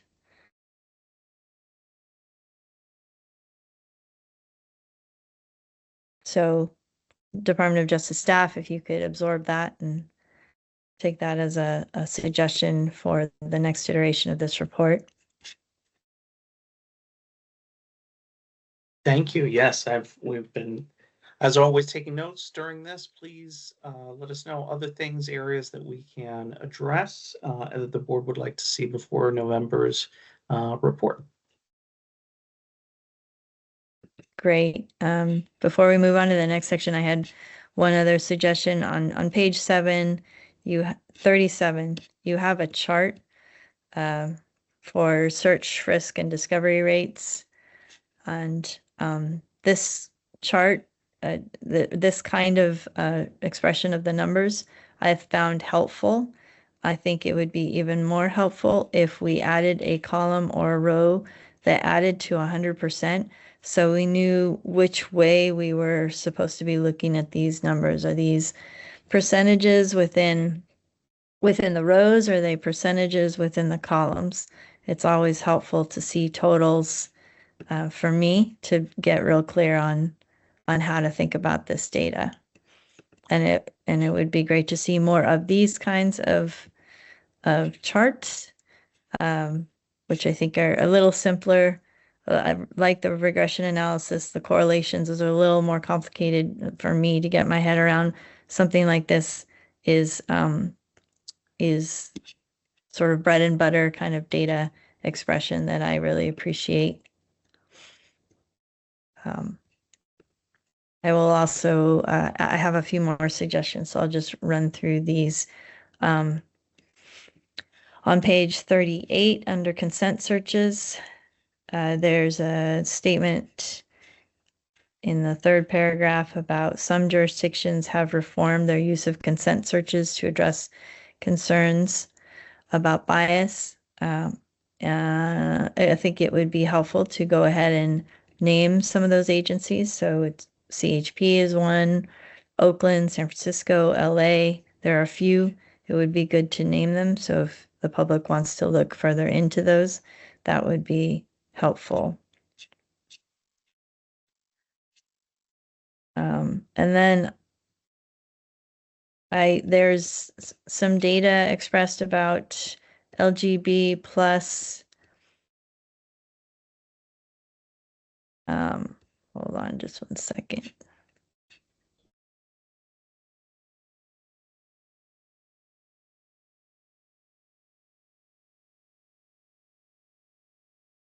On page 28, 27, there are significant differences or disparities in the tables expressed, and on stops and results of stops. And so I felt like the text didn't really express that, and would suggest that the text describe what's going on there a little bit further, because those are notable disparities. Same on housing stops, housing status. There are notable disparities. And I think a little more text on those disparities would be helpful. I think for the housing status data, I think it points to the need for further exploration, perhaps next year, and that maybe that falls into policy, not the data, because this is just the data. But the data, and this is only the first year of data, but the data was it was stark in its contrast and its disparities. Any other thoughts about this section from board members? Okay, let's move on in the interest of time. And of course, you're always welcome to send your suggestions and thoughts to the DOJ staff. Let's see, on the post section, let's take a look at that and see if anyone has something to add.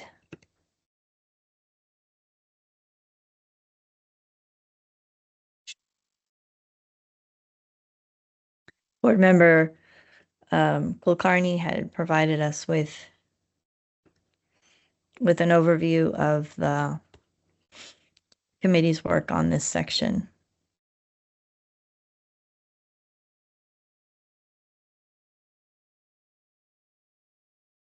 Board member Randolph. Thank you so much. I'll be real quick, Ms. Guerrero. I just want to thank board member Sierra and Ms. Kulkarni for doing a great presentation on the post commission. I have received information that was very positive, and it's moving hopefully RIPA in a better direction where people will be a little bit more appreciative of the hard work of the board from the peace officer profession. But I do know that we talked about having 2 officers involved, or I'm sorry, 2 members of the board and be involved with the post FTO program. And I sure hope, I'm curious how DOJ is going to choose that, how this board is going to choose that, because I sure hope it's going to be someone from the peace officer profession as the board. I just think in the past, we've had people that have been on there and they don't have those experiences. And so it just drags out the questions, and there's a lot of Q&A when someone who's got institutional knowledge will be more fitting. That was all. Yeah, DOJ, do you want to address that? Yes, I'd be happy to. So with regards to board member Randall's first question, how were the board members selected for the review and assessment of the field training program? We had touched on this very briefly in the post subcommittee, subcommittee last time. The request actually from DOJ is for any board member on that subcommittee who is interested in conducting that review and assessment, that they participate in that. And that the hope is, just as you mentioned, board member Randolph, that we get as full and diverse a range of perspectives so that all information can be assessed for the board generally. So that's number one. Number two is that we have a consultant who is former peace officer, chief of police in Sacramento, who was one of the consultants that we consulted with to put together the rubric and the assessment tools, and also review the materials that Post had given to our office that Post had identified as relating to the field training program. And so they will also be available for board members who are participating, who are doing this assessment. If there's questions, if there's other things that would be helpful to have that perspective, then they can also talk to that consultant.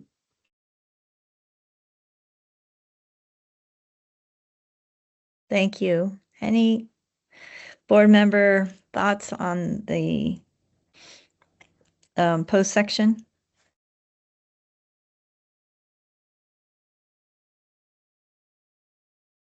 Okay. We'll appreciate the work of the post committee and the DOJ staff in putting this section together. It was very thorough. Why don't we move to the complaints section? We heard a report out from the committee co-chair, DJ Kreiner.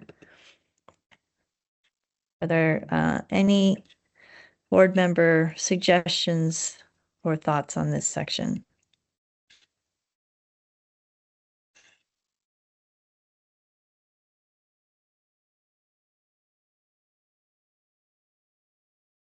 I know we heard concerns are expressed in the report about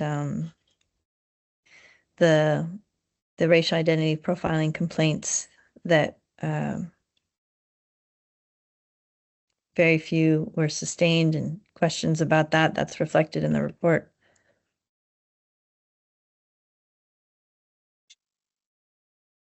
Board member Randolph.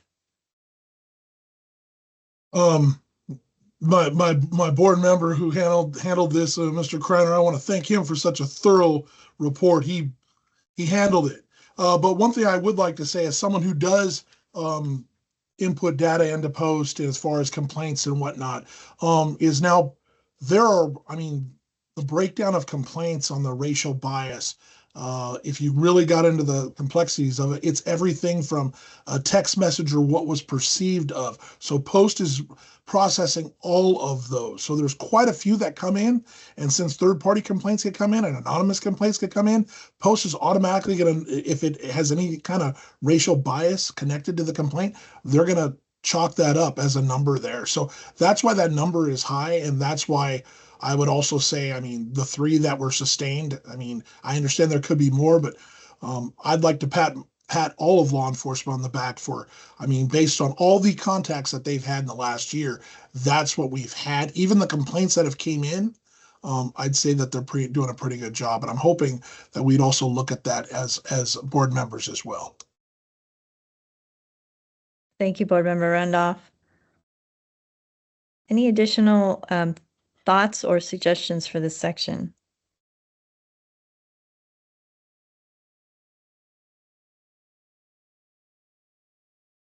All right, why don't we move on to the accountability section?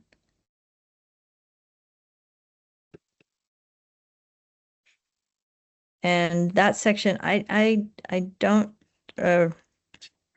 recall if we had a report out on this section, but the text of this language focuses on oversight agencies and does a review of the different kinds of oversight agencies, which I found helpful, looks at the larger agencies to see what kind of oversight agencies are engaging them.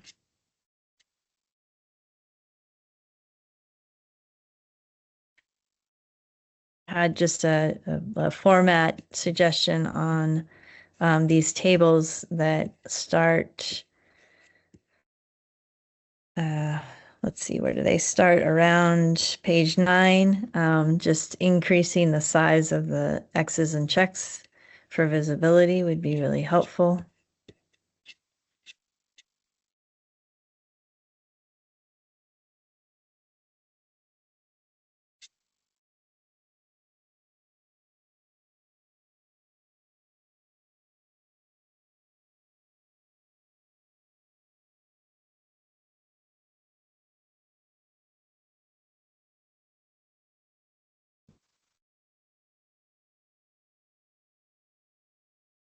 This section, I thought, did a great job of explaining how oversight agencies could use the RIPA data. Angela. Thank you. Yeah, I really very much appreciated the discussion in this chapter when looking at the different models and very clearly setting out the strengths, potential strengths and potential weaknesses, as well as the correlation of that model with the reduction of racial and identity disparities. So I thought that was a really helpful discussion because there are so many different models and it's not necessarily a one size fits all. And I felt that this really captured the complexity of this and could really, provide the type of information that is really helpful for a recommendation down the road or policymakers or even individual jurisdictions. So I just wanted to note that. I thought that was a really very helpful model here in laying out the information. Thank you. Board Member Kazi. Without going into too much detail, because we have yet to discuss the policy section, but I really like these recommendations for civilian oversight on page 20. And I'm just throwing it out there that we could potentially explore adding a couple to draw on the policy sections analysis on, pretextual stops, hotspot policing and other things for the civilian oversight agencies to look at some of those issues that we bring up. Yeah, and if there are more specific things that you're thinking, I think that would be helpful for DOJ staff and board members. And while you're maybe Yeah. thinking about that, or go ahead. if Yeah, you're ready. I think maybe once we go over the policy section, I can circle back to that and come up with more specific things. Okay, Board Member Randolph. Thank you so much. I see the report is quite thorough on this, and once again, I just wanted to stress that, I mean, how far are we going to go as a board to do recommendations on how cities and entities do their policing and how they operate? I think the RIPA board should continue to do what we have been doing, which is providing information to the best of our ability. But I just want to stress the overreach of our board. That's number one. Number two is my question for DOJ. I noticed these agencies that you listed, the agencies that do not have commissions, how were they selected? Why were they selected, and what got them the dubious honor of being listed in this draft?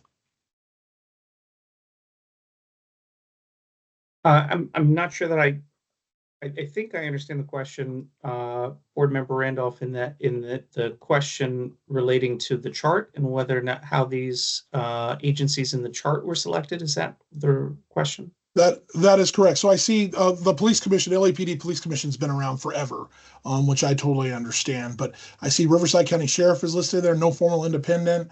San Bernardino County Sheriff, which they're not listed. They're listed. There's no. Why were those agencies thrown in here? Is because of what was the reasoning?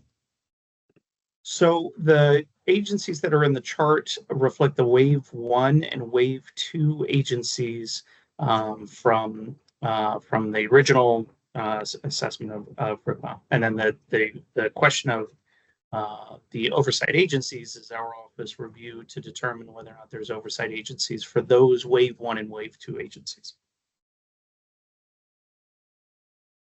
Perfect. Thank you so much. Thanks for that clarification. Yeah, with regard to recommendations, just a reminder that we are statutorily called to not only review data, report it out publicly, but also make recommendations. That is part of our mandate. So that is why we do what we do. I had a few other just clarifying suggestions on page 21 when we talk about misconduct cases being closed. I think it would be helpful to define what closed means, because closed could have different kinds of resolutions. And on page 23,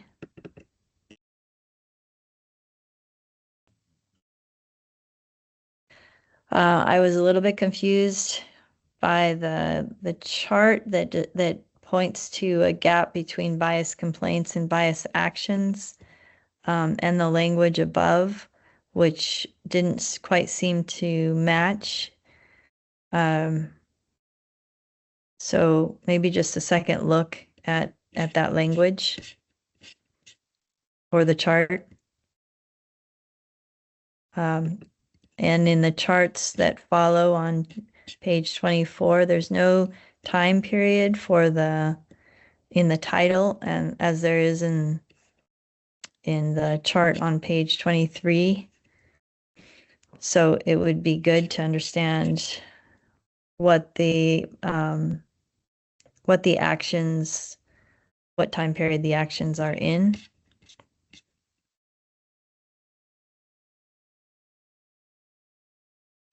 And then on page 25, there's a chart that has a column called SB2 officers. And it would be good to define what SB2 officers are. I'm not clear on that. And we have SB2 officers, and then we have a column for sworn officers for agencies. And I'm not sure if maybe you can help clarify now. I'm not sure if we're trying to point to like a proportion of the total force, how many SB2 officers there are. yes, if we could just get a clarity on what an SB2 officer is, that would be helpful.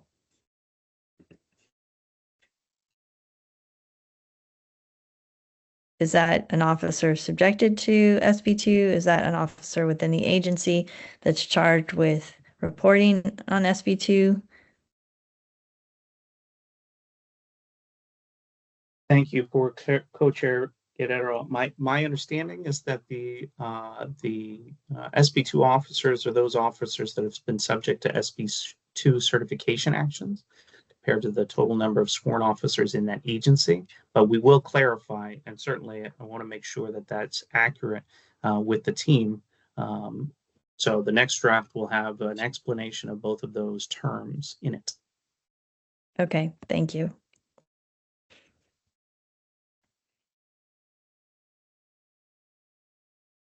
Great. Any other suggestions or thoughts on this section?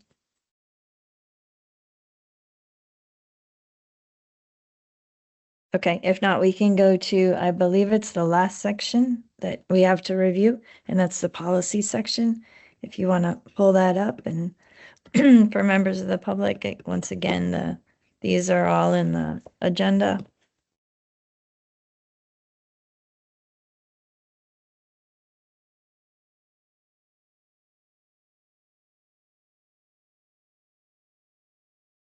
I'll give folks a minute to pull it up.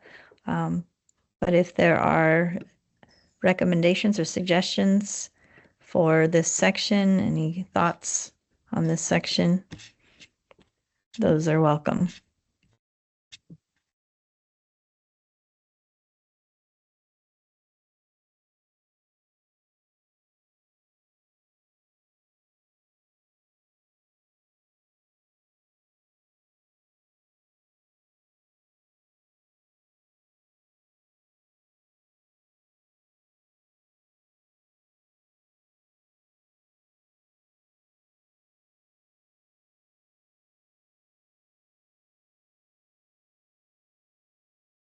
Angela.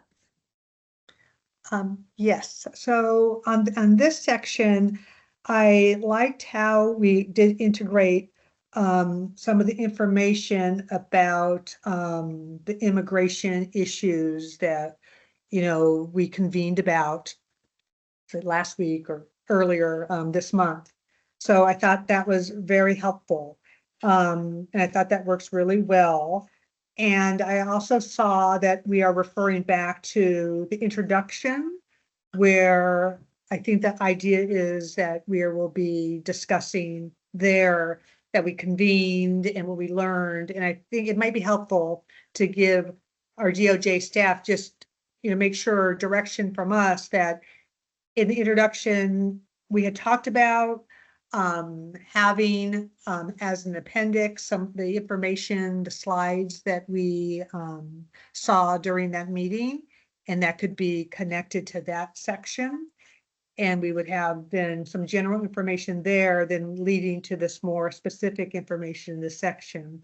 And I just wanted to see if there was any issues others had about that, so that our DOJ folks, would know what we would like to see in the next draft on that issue. But it seems like that, to me, is a good approach, how we have divided it up in kind of two parts.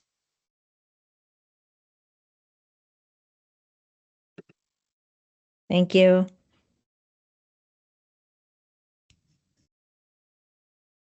Board Member Kazi, I know that you were looking at the interplay between this section and the complaint section. So I didn't know if you had recommendations for the policy section, or you just wanted to pivot back. Yeah, without providing, I have crafted no specific language. I just think, oftentimes community, obviously we have city council meetings or board of supervisors meetings, but without having or looking at these civilian oversight bodies, if they are there, using them as sort of this to explore these issues of pretextual policing, passing some of these ordinances, and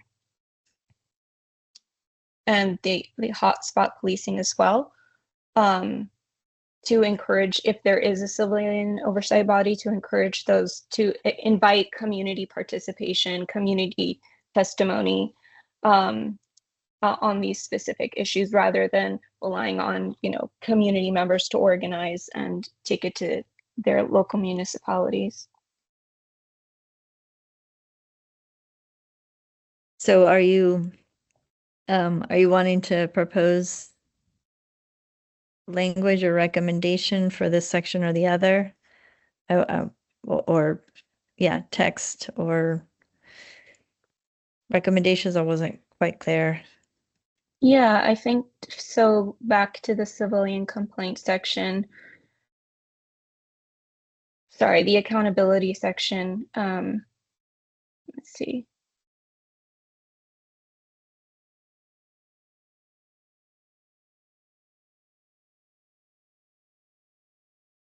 And I lost the page. That's okay. I'm gonna give you a minute to take a look. Give me a minute. Gather your thoughts. Well, I just point everyone to the 3 recommendations that are in this section, and that's on page 57. Board Member Dobard presented a summary of what the policy committee had done, which can be summarized into the recommendations that are made on page 57. Just wanting to see if anyone has any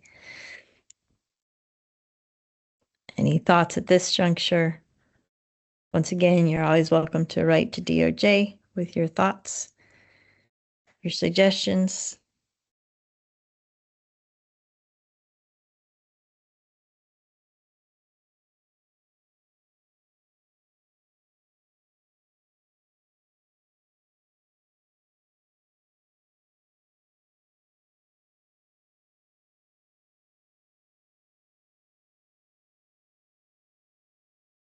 This section has, it also incorporates new to us math. It also incorporates some heat maps.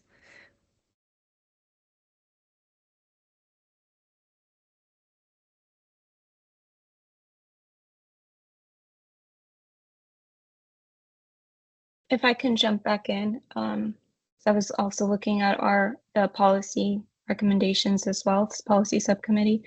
We do have 3, as you mentioned, recommendations to the legislature, and then we have in the accountability section recommendations to the COAs, but we don't have any recommendations to localities, and I think that's upon reflection, I'm not married to having a duty of analyzing these issues in COAs, but if we are willing to have recommendations to COAs, that to me that does mean that we are jumping into the realm of reaching out to localities and making recommendations. Mm-hmm. So I don't know what would be more appropriate for in the policy section to say we encourage localities to look at these issues of hotspots policing and pretextual policing, or even our the policy section also goes into the use of surveillance technologies and other things. So I'd be interested to hear other thoughts of whether and how to make recommendations to localities to explore these issues further. Mm-hmm. Angela?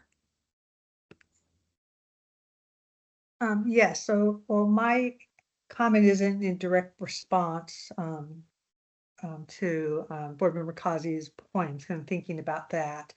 But it is very related. So I'm looking at the second policy recommendation that we're saying, potentially legislatures should enact legislation to prohibit or limiting these policy practices that rely on oversaturation of marginalized communities.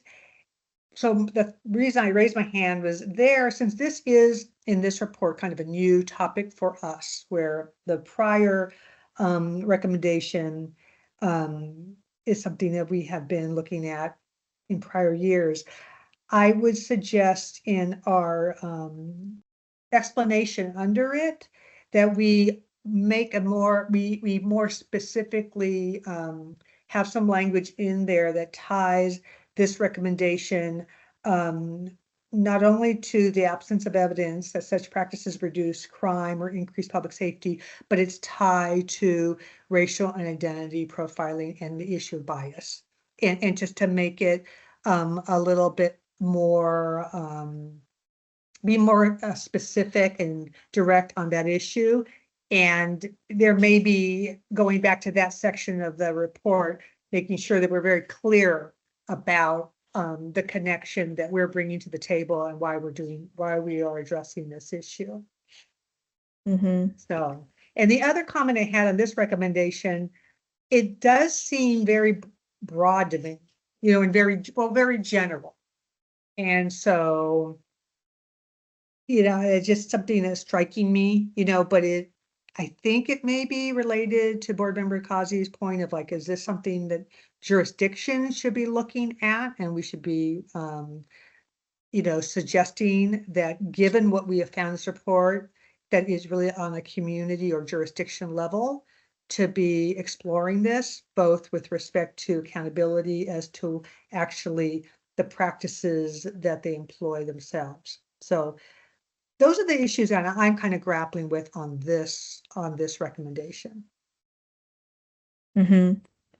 Yes, thank you. I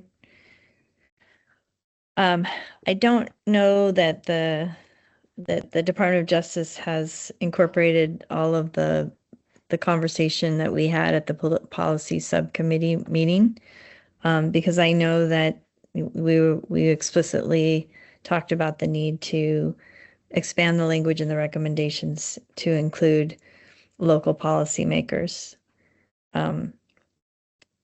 So I didn't have a chance to look over this. This is the one section I didn't look over because I ran out of time. So I just want to make sure that the Department of Justice does incorporate the conversation and recommendations that we brought forward in the last meeting that we had, because I don't see, now that I'm looking, I don't see those reflected. Same with the third recommendation. We talked about not using the language of enacting legislation, since this, the study of these things was could be like a budget ask, a budget item, or maybe add that as an alternative. Anyways, I'm a little worried that that our conversations were not reflected in the draft that we're seeing. And DOJ staff, if you want to correct me on that, you should, or other board members. So I'll just reiterate that the comments I had there, just to make sure that they're reflected here. And I would encourage other board members to do the same. I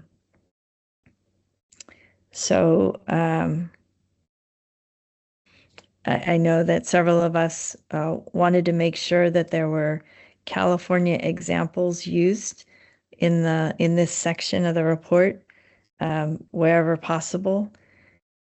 Sometimes our reports refer out of state, and I know that there are different contexts there. So if there are California examples we could use, I think on the recommendations, making sure that we're adding in legislature and local policymakers on the first two recommendations. And then on the third, encouraging a study. Yes, we actually had wordsmithed that one in particular. So, Board Member Diallo. Yes, I just wanted to reiterate specifically with recommendation number 3. I don't know if that fully reflects our conversation in the policy committee because we did do some wordsmithing. I'd be curious. Yeah, And honestly, I just don't recall what the original language was, and I don't know if that fully reflect the edit fully reflects kind of our concerns specifically on the 3rd recommendation.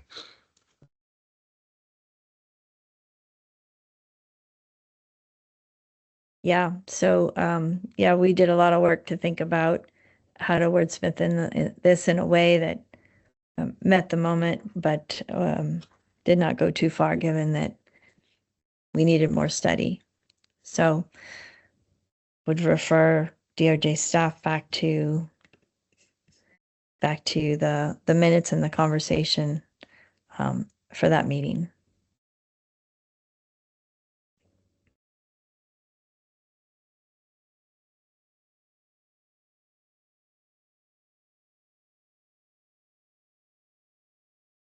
Okay.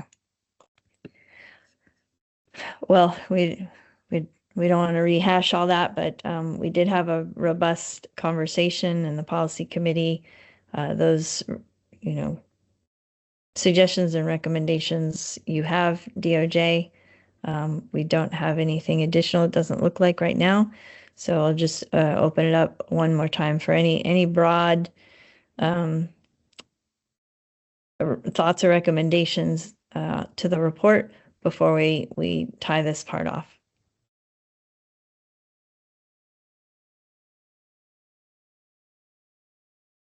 Okay, hearing none, then we can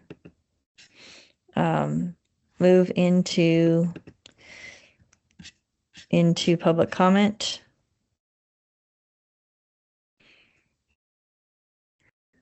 And I will invite public comment from Northern California. Is there anyone from any member of the public who would like to speak from Northern California?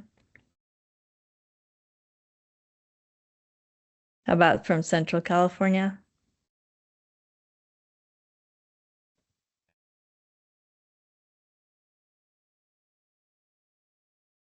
How about from Southern California?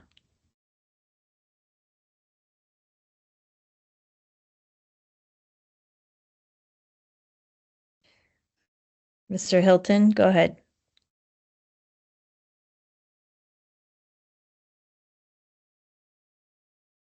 You're on mute right now. If you'd like to speak, go ahead. Is this better? Yes. Can you hear me? Yes. I've been busy doing other things, all REPA related. The focus that I have has to do with data integrity. And I see the report and I tried to read the report and I see no mention anywhere of the data integrity concerns that you should have. That the public, if the public knew, would have. How is it possible to put numbers out there, numbers that you cannot verify as being representative of the truth? Knowing what I know, because you should know what I know, that many of the large LEAs have failed to report in a reasonable fashion. Being exact is impossible, but you have to be close. And San Francisco, Oakland, Modesto, Chula Vista, those are 4 of the people who have responded to my request for data that may be used to verify that have been proven to have failed to report perhaps at least 25%. Modesto is out of the park. There are probably 2/3 of their arrests that were not reported. I can say similar things about the LAPD, but I won't say it because I don't understand what they've provided me with. My point is this. Your reports, some of it I like. But if you don't speak about data integrity, then you're deceiving yourselves. And I think you're trying to deceive me. You cannot deceive me because I understand this data as well as you do, perhaps better than you do, because I think I spend more time with it. I have very little else to do. I'm retired. Thank you. Can I speak a bit more or should I go away? Yeah, no, go ahead. Go ahead. Yeah. Okay, thank you. Carry on. With respect to the OPD is near and dear to me for a number of reasons that I need not articulate here. But they have columns in their data where they have one set of values that they give to REPA reports, that is, and another set of values that they use internally. Why would they do that, particularly with respect to race? I'm done. Thank you. Okay, thank you, Mr. Hilton. Thank you. Are there other members of the public who would like to speak? And if you have added anything into the chat along the way, if you would want to give voice to those things in the chat, you're welcome to do so.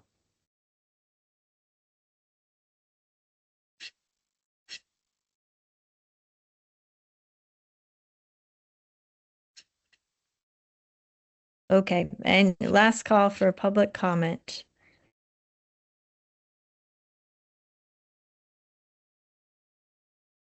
I recognize that much has been put into the chat, and so that will become part of the record for the meeting. I thank the public for their comment. And I believe we're scheduled for a 15-minute break. So I wanted to see, just do a check to see if we indeed want to take that break, or do we want to push through and end early? Board member thoughts? I see Board member Diallo, was that a push through and finish early? Yeah. Would people be okay with that? I apologize. I know a break still just done, but can we take a 5-minute break? Just a quick. Okay. All right, we can do that. 5-minute break, bio break. Okay. Yeah, 5-minute break, and we will begin again at noon. Thank you. Thank you so much.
Morning. Well, good afternoon, board members. Just a reminder as we come back from break that board members should turn your cameras back on so that we can make sure that quorum has been reestablished. Thank you so much.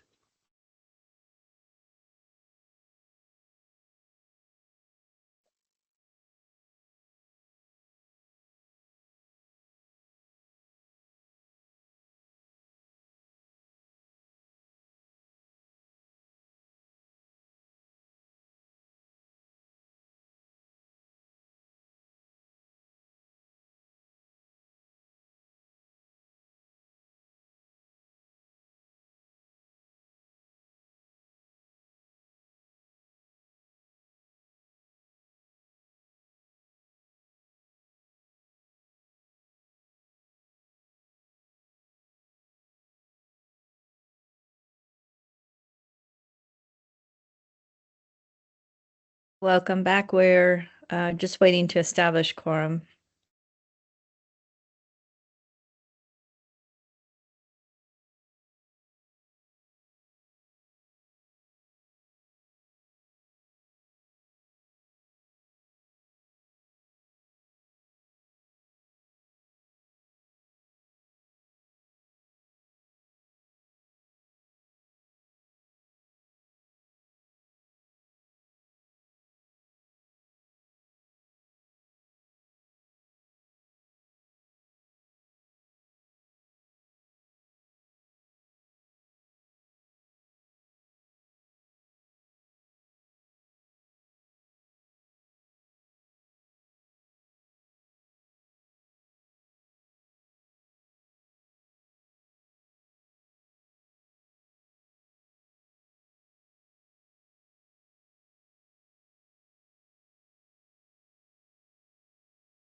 And Alex, you'll let us know when we have quorum.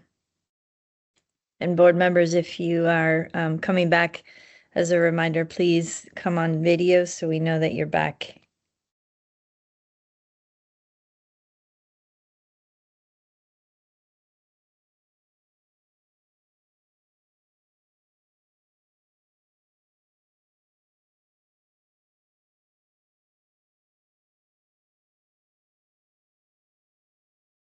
Good afternoon, board members. Quorum has been reestablished. Okay, great. Okay, so next on our agenda is a discussion of the report publication, public engagement and the report publication date. We had a presentation from the Department of Justice at the beginning of our meeting on this, their recommendation that dates be changed. I know that we were, Board Member Randolph wanted to be a part of that conversation. Hopefully he will be coming back in to the meeting, but let's open up that discussion about the Department of Justice's presentation and recommendation to change dates. As a reminder, they alerted us to the challenges that they have of preparing the report on time. Right now, the report is published at the beginning of January, and so the dates they laid out for us were April 1st is the deadline for agencies to submit their data. The DOJ staff begins their analysis of that data in May, June, after they've cleaned up and clarified the data submissions, and then we start our work to put together a report that makes meaning out of that data and makes recommendations. Other dates to keep in mind, the legislature introduces its bills in February, and so any consideration of bills has to be done before that. So those are some of the things that they laid out. And I welcome any thoughts. I have a lot of thoughts on this, but would welcome your thoughts. Thanks, Andrea.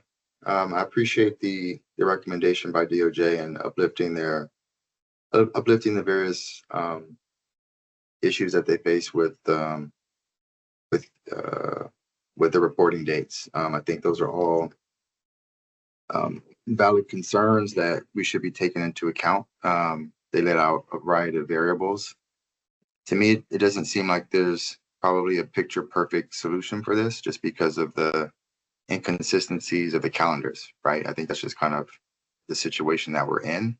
I think either way, if you move it if you push it back, it's helpful for DOJ, but then it kind of impacts the timing of trying to prepare campaigns, because a lot of that goes on in the fall, like December, and then bills are being introduced from January to February. So if we were to push it back to March, it essentially means that it would come out too late, and then it wouldn't be able to be incorporated into the legislative process.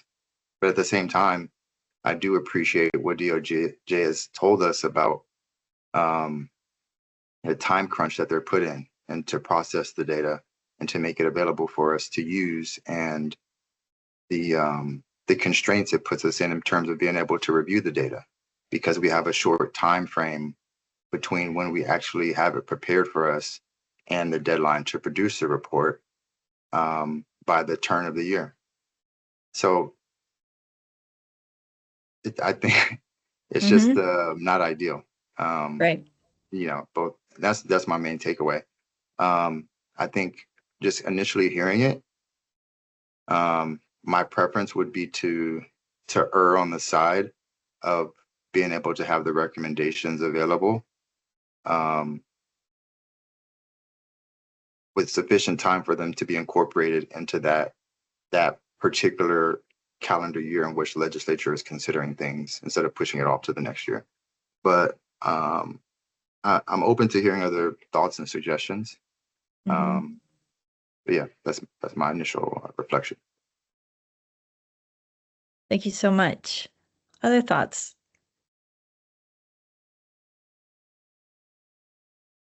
Board Member Randolph. Thank you so much, Ms. Andrea, and I appreciate Board Member Smith. Really, I totally agree with what he is laying out right now, and I'm really glad DOJ did bring this to our attention. Is Mr. Simpson or DOJ on the line right now? Yes. Mr. Simpson, thank you so much for the report. You guys actually, I mean, I agree with what Chauncey had said. You guys do provide a lot of data here. There's two things I had questions on. Earlier, when we first started, you had talked about May or June, law enforcement agencies have to submit their data to DOJ, and they have late entries. Sometimes their entries could be for delay. And once again, I want to remind the board, out of the 550 plus agencies in the state of California, there's some that are at 10,000, 15,000 cops, and then there's some that are only at 21. That is a lot of work for some of those agencies. They are paying for those people, and they go through several portals. But you had said something which was, I just wanted you to clarify for me. You said the data does come to DOJ, and then DOJ has to clean the data. Can you elaborate for me on that, cleaning the data? Because when I do my data entry and I upload that and that goes, my data is good to go. It's going to DOJ, and I'm making sure, I mean, it goes through a supervisor, which goes through another supervisor, depending on the agency, a commander, captain, deputy chief, and then it goes. What does clean the data mean? I see Eric's here. I can actually speak to that question because a lot of the work on it internally is going through research services. And by clean is a term used that can sound a little bit weighted. What we essentially mean is reorganize, taking different things like the way that you enter the race if someone stopped in a stop, we have to turn the word white into a 0-1. It's reorganizing, reformatting, Okay. and so that it's able to be used in our analyses and the sort of statistical processes that we use. Clean is sort of a term that is used to describe that, but that sounds like laundering it. None of the data is sort of turned into anything that it isn't. It's just reorganized, transformed into the format that we need for our internal analyses. Okay, thank you for clarifying that. So I'm thinking, so Veritone is the system that I am familiar with. We don't use it now, but Veritone. So I've got 8 prompts that meet the DOJ standards, and that data goes through its system and it goes to you guys. Out of those 8 prompts that goes to you, how many of those prompts will be manipulated, do you think? How much time does DOJ have to do on like 8 of those? I mean, all of them, or just maybe the ethnicity for the coding? Mm-hmm. Well, so when we get the raw data each year, and if what we would refer to as the data that we get from all of the law officers, we can call it raw. When we get that, it takes about a month to run it through our processes to get it all reformatted for analysis. And that's because with every year, when we add a new thing like unhoused, that means we needed to develop a process of looking at it. Part of that initial process is going through it to verify that all of it is entered correctly, or as far as we can tell, if there's anything that's sort of anomalous. So it takes about a month and maybe a little bit over. And so it typically takes us, we get it in April, it takes us into May before we can get sort of initial analyses. That's why the first presentations with data and graphs aren't until June, July, into the summer. Thank you so much, Eric, for clarifying that. And I greatly appreciate that. Andrea, I just have one last thing and I'll wrap it up because my board member's here. So how many Eric, how many people analyze all this at DOJ for you guys? I mean, like a staff of 10, 15, 5? I fear them. So we're about a team of 6 or 7 in research services that's working directly with RIPA for the RIPA board. There are other areas that use RIPA data, but there's I believe 6 of us that are working together. You guys do a phenomenal job. So I'll end it on this. So last year's report was over 223 pages. This year we'll probably exceed that. And I think it's phenomenal. You guys throw a lot of information, a lot of data, so much that this board actually talked about it today, going to a dashboard. And what I'm gathering with going to a dashboard, it's easier to review the data, easier to share the data. I agree with that. And so I'm going to circle back with, I received the email probably 3 days ago with these 6 different emails with all that data dump. And that for someone like me who does work, and I got board members here that all got families and they're working too. Some of them are working right now. I'm just asking for DOJ to get ahead of this and the notification and throwing all that information out instead of us just cramming through it, which we do. And I have talked about this in the past. So we could make thorough, strong decisions and dissect it. I'm sorry, I got it 3 days ago and I'm just a little behind. And then today we kind of I know Miss Guerrero's real good at spotting certain things, but some of us, actually all of us are working. And I think you guys have a lot of data. It's a lot of numbers, a lot of information to process. It'd just be nice to get it ahead of time earlier. And I have voiced these concerns last year as well. That was it. Thank you. And so to clarify, Board Member Randolph, you're referring to our RIPA board getting the draft report sections. Yeah, okay. Yeah, I would concur. And I know it's a race for everybody to prepare the reports and for the board to review the reports, and then making them available. Absolutely, Andrea. And thank you and it's also difficult for officers and agencies to also get that data. And they're on a deadline where they have to provide it or they're going to get in trouble with compliance. So I just wanted to just make sure the board knows, our new board members, that they're looking at that level as well. Right. And I see another hand that went up. So, just want to make sure we were focused on the conversation about whether we should be moving deadlines or not. I think the board member Chauncey Smith and Rich Randolph have provided us with some of the the imperatives that we face in either the work of law enforcement or in the making this information actionable. I think those are really important. Board Member Kazi. Clarification question. Assuming we get the dashboard up and running, is there a scenario where the public would have access to the data before we publish the report? Because that would be my primary concern, is that the public is delayed in having access to the data an additional 3 months, or do they always have to coincide the publication of the report and public access to the data? Yeah, so I don't think right now we're talking about anything getting ahead of the report.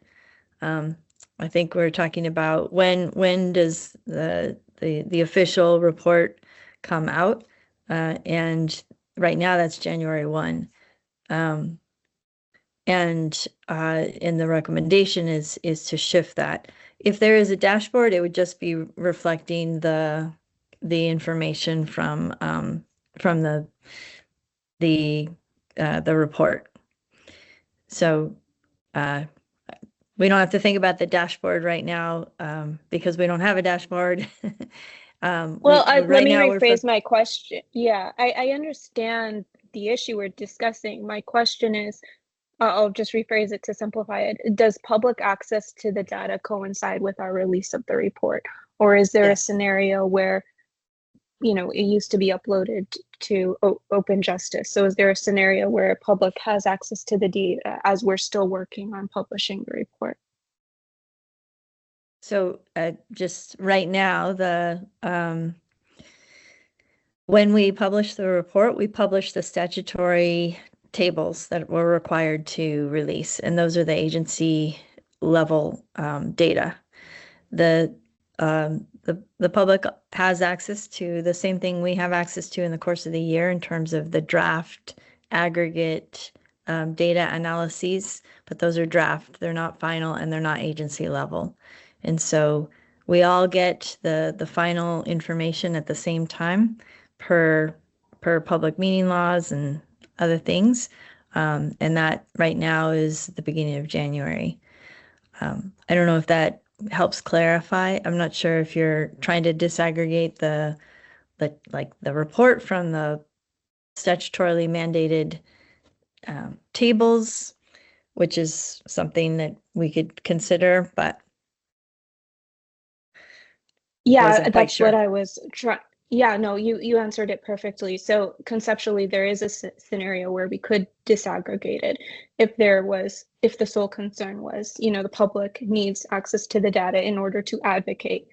But we still need more time to write this, as you know, Board Member Randolph pointed out, this, you know, over 200-page report, which makes a lot of sense as well. Mm-hmm. There could be a situation where we could accommodate those concerns.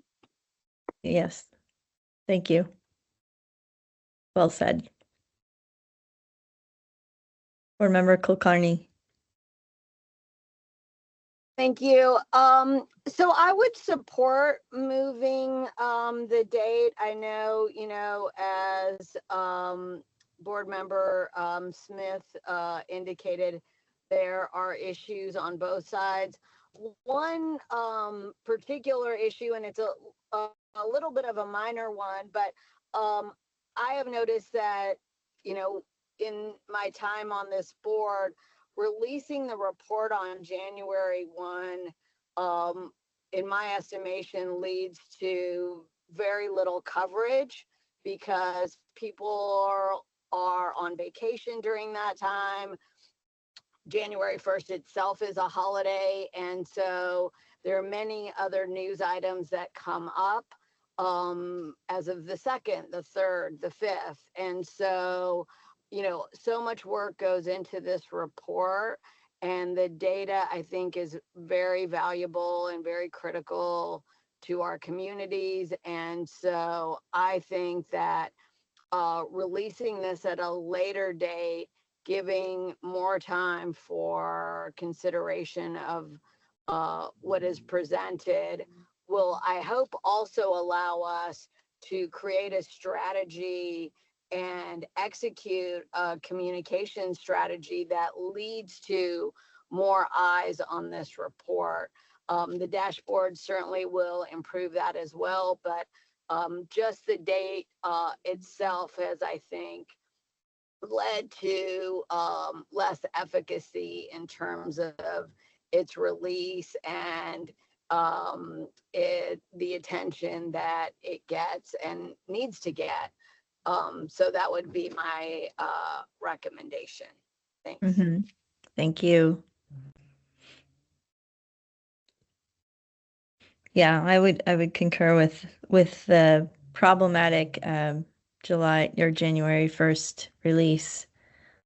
I share all the concerns that have been expressed, and I wonder if a solution here might be pushing publication to January 31st, so that we're addressing the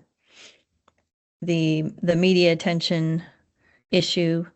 We're giving DOJ a little bit more time to tie off the report, and it's still in time, not for decisions about whether to move forward with legislative solutions, but for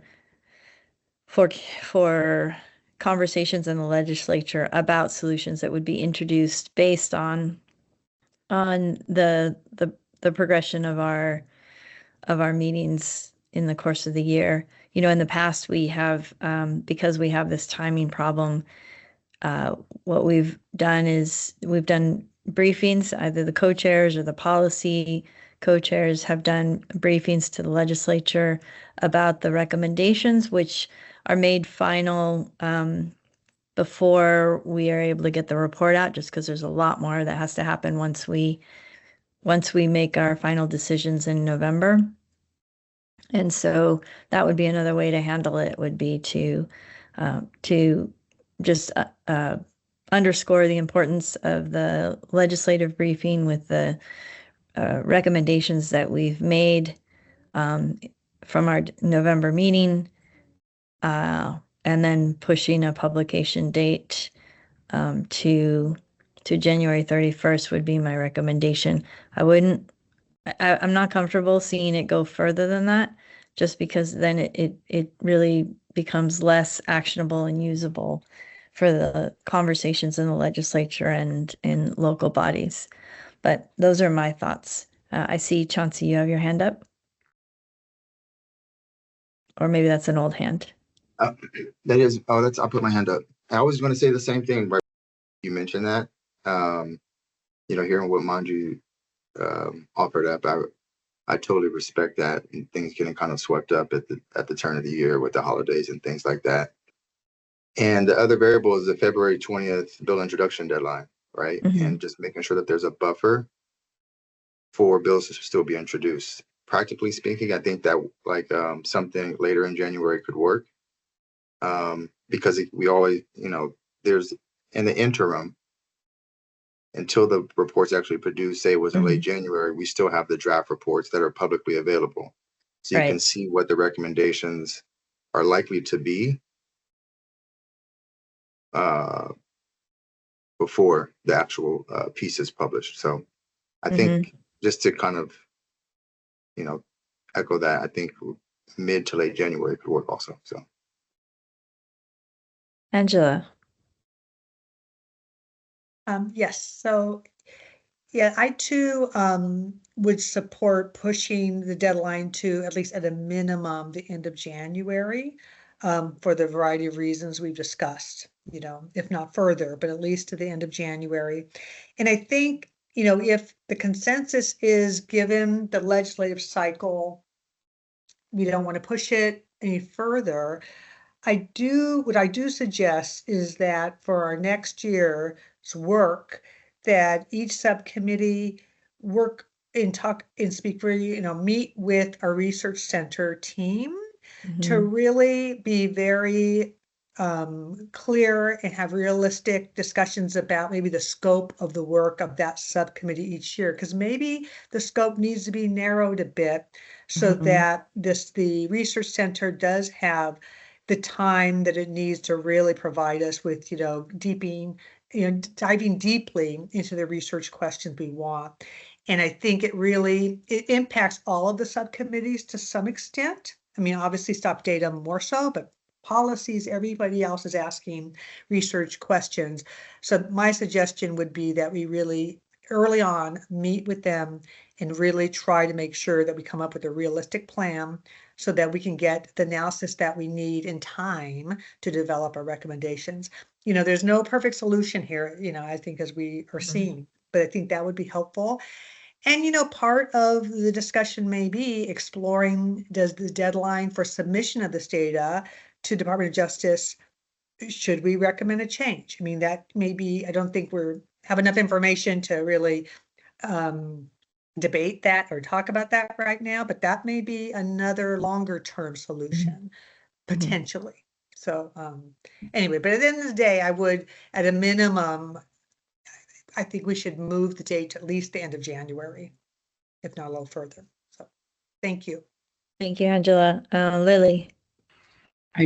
Thank you. I appreciate all these comments. I just want our report to have as much oomph as possible and much impact as possible. So I had two quick questions. One is, so I can better understand those who are more familiar with the legislative process, is a January 1 or even January 31 release so close to the close in February that it doesn't impact that cycle? I don't have a great window into that.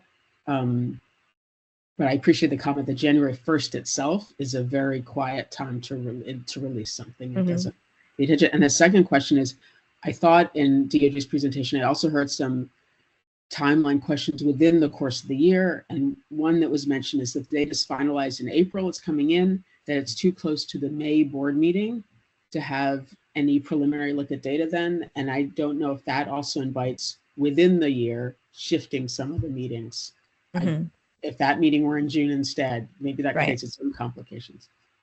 Those are my two questions or comments. Thanks. Yeah, thank you, Lily. Yeah, just I think to clarify on the legislative timeline, so just using something that we did as an example, we, you know, the board had made final decisions in November, right? And so we were then talking to the legislature about those decisions, and they were making decisions about, you know, whether to respond legislatively speaking to by the introduction of a bill, and so we were able to get things started, but you know, once they were getting into like the introduction of the bill, they needed the report out. Like they needed to be able to cite to the report, like the page numbers, for example.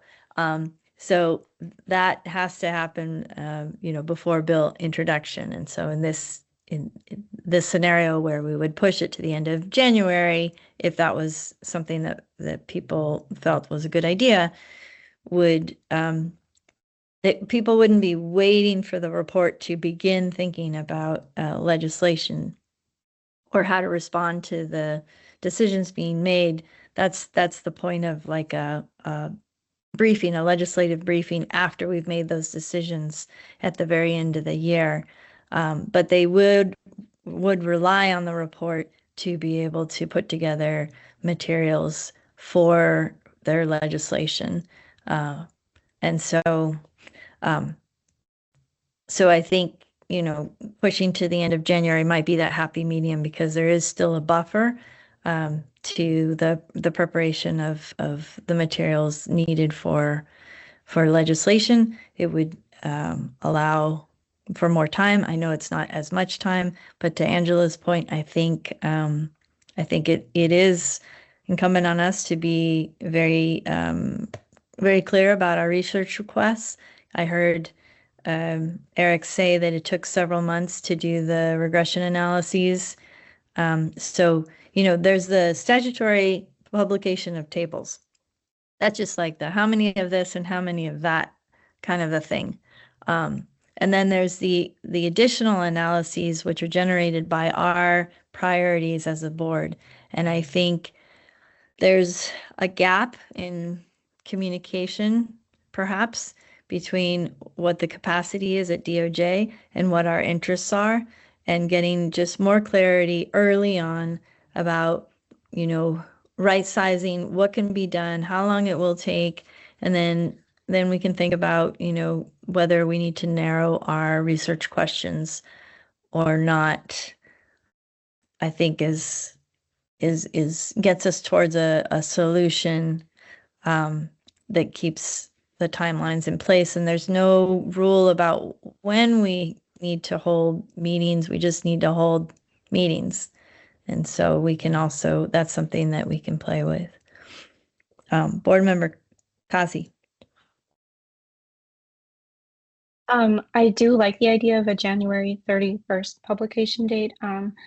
I work less on state initiatives, state level initiatives, and more with local families on like local accountability campaigns. And we're interested in some of those, as you said, the statutory mandated tables, looking at local law enforcement agencies and looking at that specific data. So access to that information as soon as possible is really critical, because we're already looking at data that's 2 years old. The other thing is I have done a little bit of academic work or dealt with folks who look at these who are in school or who are academics and they are on the semester term. So, getting access to some of this information in the middle of a semester could affect people in that way. So I think January 31st is a happy way to accommodate both.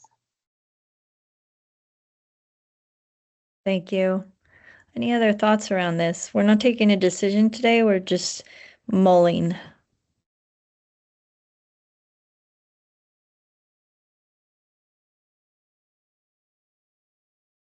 Okay, we'll have more time to mull, to consider going into the next meeting. That's when we will have to take a decision. So if you have any thoughts in the interim, please send them to DOJ staff. DOJ staff, you've heard from us what we think might be a solution, and we can pick it up again at our next meeting. Okay, we have an opportunity for public comment on this particular question, and so we'll move into public comment. I invite members of the public to raise their hand or let it be known that they're interested in commenting. And I'll take any member of the public.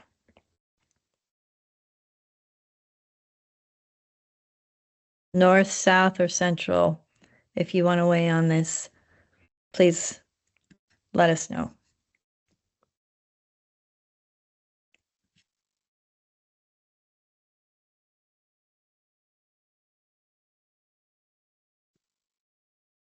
Okay, I'm not seeing any members of the public who want to weigh in on this. So I think we're turning to summary of next steps and vote on any action items. I don't believe we have any action items to vote on. Is that correct, DOJ? That's correct. There's no action items that we have here on the agenda today, and I look forward to seeing everybody at the next meeting in November. Okay, well, thank you so much. So to summarize, we've had a robust conversation about the report, the draft report. And when we meet again, we will be finalizing the recommendations and finalizing the report. That'll be in November on, you just said the date and I just lost the date, but November 18th, we'll be meeting again. And at that point, we will be taking votes on the report and then turning it over to DOJ to do what it needs to do to format the report for publication. We will also be making a decision about the publication date as well. So something to consider. Angela, anything else? No, nothing from me. Okay. Thank you so much, everyone, for your participation. Have a great day. Thank you, everybody. Thank you.